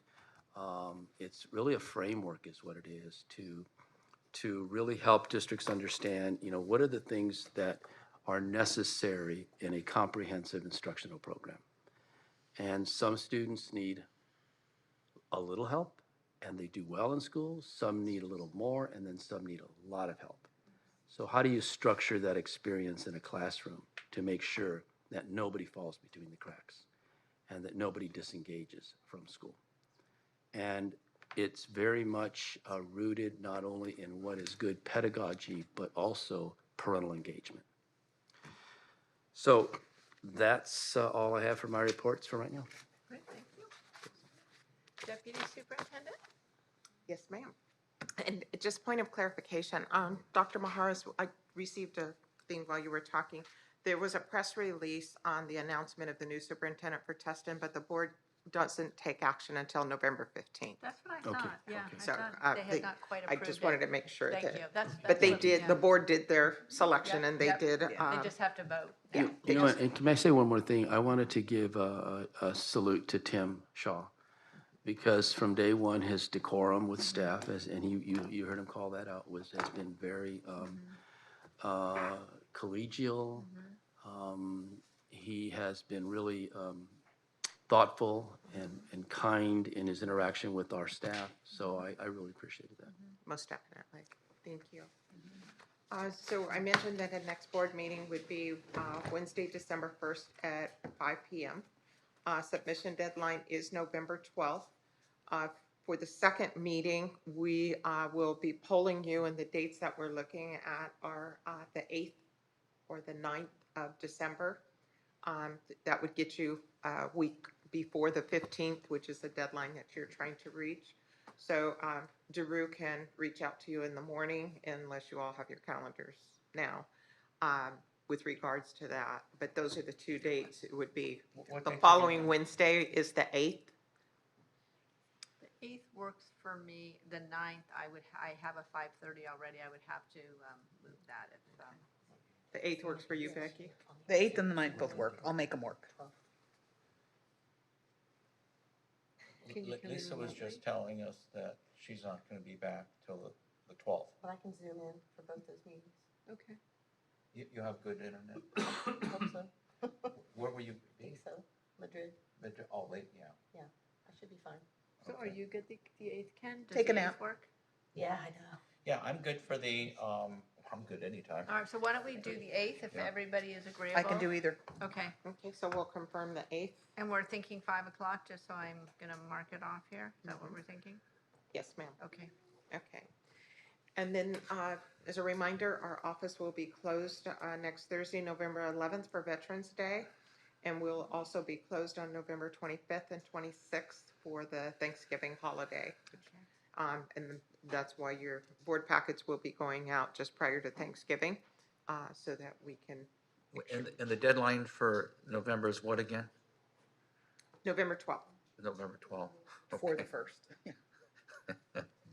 Okay, and that's because of Thanksgiving, yeah. Yeah. So we can do a placeholder, and then just, like, I'm concerned about the white. So delivery for your board packets would be on Wednesday, the 24th.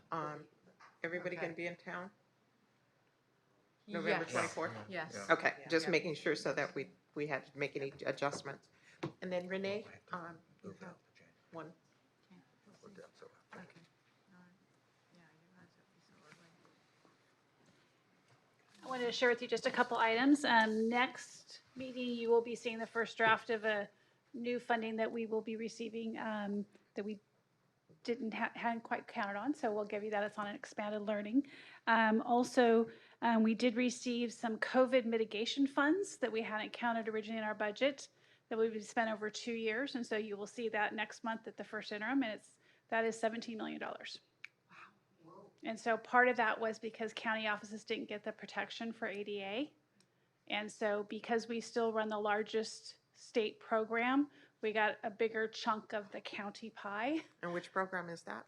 That is for Access and Special Schools, our student programs. And so it's based on the ADA we receive for that. So those were all new developments for us, and so you'll be seeing those in the next budget. And then our Skyview program, which is part of the Access program, they've been very lucky to receive, they will be receiving a $50,000 donation that you guys will see next month. We don't have any details on it yet. It is from Haichu. And so Nina will be getting hold of you because they would like some type of picture opportunity. So we're trying to figure out how we'll do that. So we just found out about that in the last day or so. Yeah. So, but they want it more specifically because Skyview will be in our new site, the Harbor Learning Center North. And so they would like to be able to see that. But we have a lot of exciting things for that program, food pantry and stuff, so they'd like to be part of that. And Skyview is a program that serves our younger students in Access and caters mostly to homeless and at-risk students. Thank you for identifying these grants and funds and letting us know. That makes it a lot easier for us. Yes, and unfortunately, I don't have a lot of details. It Right. would help if I had more details. to Can I give you, ask but- one general question? Because people just randomly ask me, when you're getting these COVID funds, are they tied to anything? Is there anything that you have to do? People say, are we getting these mandates to get the funds? I get that question. Can you give me a general answer to that? Yes. Thank you. And so it is, I think, well, you can ask Vern and his team right now because, and they're not consistent and they're different. And every time you report on them, and we have monthly and quarterly reporting on each of them. And we have I gave you a list a couple of months ago. I think we've added 3 new ones to that. And so you normally have to show what activity you're doing for the funds, then show the measures of how that activity is working. So there is quite a bit of development. And so our frustration is that the state has not been very clear. They're very late in their timing. And so this last one that we're saying the plan will come next month, we just found out that how much money it was going to be what you're supposed to do with it, and then also that you had to do it at 2 separate meetings. Our last plan, we didn't have to do it at 2 separate meetings. And so those are the type of things that are very frustrating. Patty Bomelos, who is our budget manager, that every single time we do reporting, they change the format. And I think with the plans, it's the same issue. And so it's been very, very difficult for the team, but there is a lot of accountability. People say there's not. They would have to look at those reports. And it is very, very demanding at times. So it'd just be nice if they're more concise. So is there any way to make that transparent to the public, showing them what we have to comply with in order to get the money? We could look at, because there's reporting that's done on that, we can look at ways that we can maybe look at posting that. Or, I mean, a lot of those plans are part of our board documents, and so you see those plans. And I think at the state level, I think what happens is the state gives some type of plan, then the federal government comes back and says, no, you now need to do X, Y, and Z. And so they amend the plan also. And they come back and tell us, oh, you have to now do this. And so those plans have all been coming to the board, and they have been posted as part of the board packets, for the majority of those. So, but we could look at, I think so far they've all had separate plans, if I'm not mistaken. So there is a way to show that. Okay, yeah, because I'd just love to see that or be able to post it so that we Right. could just tell them, they could go to the website and find it. Right. This last COVID mitigation, though, that was part of the Budget Trailer Act. So that actually doesn't have a plan with it, and we just got an apportionment letter that says, Right. here you go. Okay, So it's more complicated. okay, thank you. Becky? Just a couple quick things. The CSBA meeting will be, the delegate meeting will be in December before the state meeting. And then OCSB had a meeting last week, a dinner meeting. They also had a speaker talking about mindfulness, and they also had a reception for new board members. So sorry that the rest of you couldn't attend because it was really a good speaker. I also visited some of the access schools, so thank you very much for the invitation and showing me around. I was able to go to Skyview, so we were able to see the food pantry, visit some classrooms, and students were very excited to have visitors. They were very chatty and very willing to share. The other thing I want to mention, and there was an article, this is from the LA Times from October 13th, and I was talking about how the pandemic sparked an artist to help kids cope. And one of the programs that we saw was something we approved about 2 months ago, I think. So an art program for the access students. And there was one young man who I talked to right as I was entering the building, and he was showing me his paintings. And he told me about his paintings, and he was explaining that it was really helped him share his feelings and help him understand. And when I went in and talked to the teachers, they were saying that he hardly spoke. He was not very communicative, but this art really kind of helped him express himself and be a little bit more. In fact, one of the counselors threw her hands on her hips and said, he hardly talks to me, and he talked with you for 5 minutes, type of thing. But I think that's the power of finding a different way to engage students. So I just want to tell you that as we approve these programs, it's good to see what's actually happening as a result of those things. And so I want to extend my appreciation to seeing some of the classrooms and some of the programs. So thank you very much for your hospitality. And that's all I have. Okay. You know, I have a couple of questions. One is general, and I brought it somewhere. So NSBA, we haven't paid them in 2 years, but I notice I'm still getting their magazine. Why are they sending us magazines if we're not paying them dues? NSBA? I'm pretty sure that's from NSBA. That looks like ASPO. Yeah. Are they just advertising for NSBA, or are they part of it? Because see the little logo down here, and I thought when I opened it, it was also, so are they just advertising on it? I don't know why you're still getting, I mean, we're not, I mean, we it didn't came pay from. any dues or anything Okay, for it. okay. but Is it addressed I'd to you have or- to- Yeah, it is. It's Yeah, addressed to me. You guys and forward they do here. that. They do that all the time. I They mean, just yeah. they just send it anyway. By the time you get off their list, they're not going to charge you for it. Okay. You know. I just thought, oh. You know, get- like if it was only a year, I thought, well, Yeah. somehow it got mixed, but we haven't paid them in 2 years now, and I'm still And you getting the may still magazine. get it because they may hope that someday you'll change your mind. Right, right. That's what I thought. That's what I Still thought. getting that. Because I enjoy it so much, I'd re-up. Okay. Another question I had is, and it's funny, so everybody knows about the NSBA letter. That was like somehow national news. Everybody knew about that.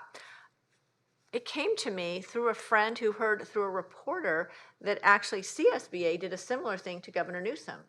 But why didn't we ever see the letter if we paid dues to CSBA? Why didn't they let us know that they wrote a letter to the governor? Do you guys know that they wrote a letter to the governor? Wrote a letter regarding. A letter regarding, similar to the NSBA, that, you know, we want your help, governor. You know, these parents are unruly. I don't know that they called them domestic terrorists, but it was a similar thing. Yeah, I thought I saw a communication in one of the brochures or journals that came out from CSBA. You know how we get the, but I, I'll but go back and look and see Yeah. if I missed something. Yeah, because I'll I go mean, and I look. just think that for me to hear from a reporter, what do you think about that? I'm like, what are you talking about? You know, I just think that we should know, because they're supposed to be representing us. We're paying them $20,000 I'll look and see dues. if I Okay. missed an email or if there's something Yeah, else. and if you I'll- can't find it, let me know, and I will send you the letter, because it was Yeah. forwarded to me, and so I have it somewhere in my email. Okay, that'd be good to know. Yep. So the CSBA supported the NSBA letter to the No, the proposal? the NSBA wrote to the Biden administration. The CSBA wrote to Governor Newsom. Similar thing. I'm not sure that it was quite as, I'm not sure they called them domestic terrorists and all that, but it was a similar thing that we need your help. You know, local police isn't doing their job in protecting us at meetings. And has anybody seen this letter besides me? Okay, so it's out there, yeah. So I was just very surprised to kind of hear through a third party that it was out there. That's very frustrating. I Yes, get it. yes. So, I'd like to see that. okay, I'll share it. Yeah. I'll look. It's in my email somewhere. I'll share it. So, and I think that is all I have. Anyone else? No, no. Okay. Move for adjournment. So adjourned. Second, yes, please. 8:30. That's pretty good for us. I gotta pee. I'll be right back. I'll clean up my stuff in a minute. All right. This. I want believe it's this already piece. November.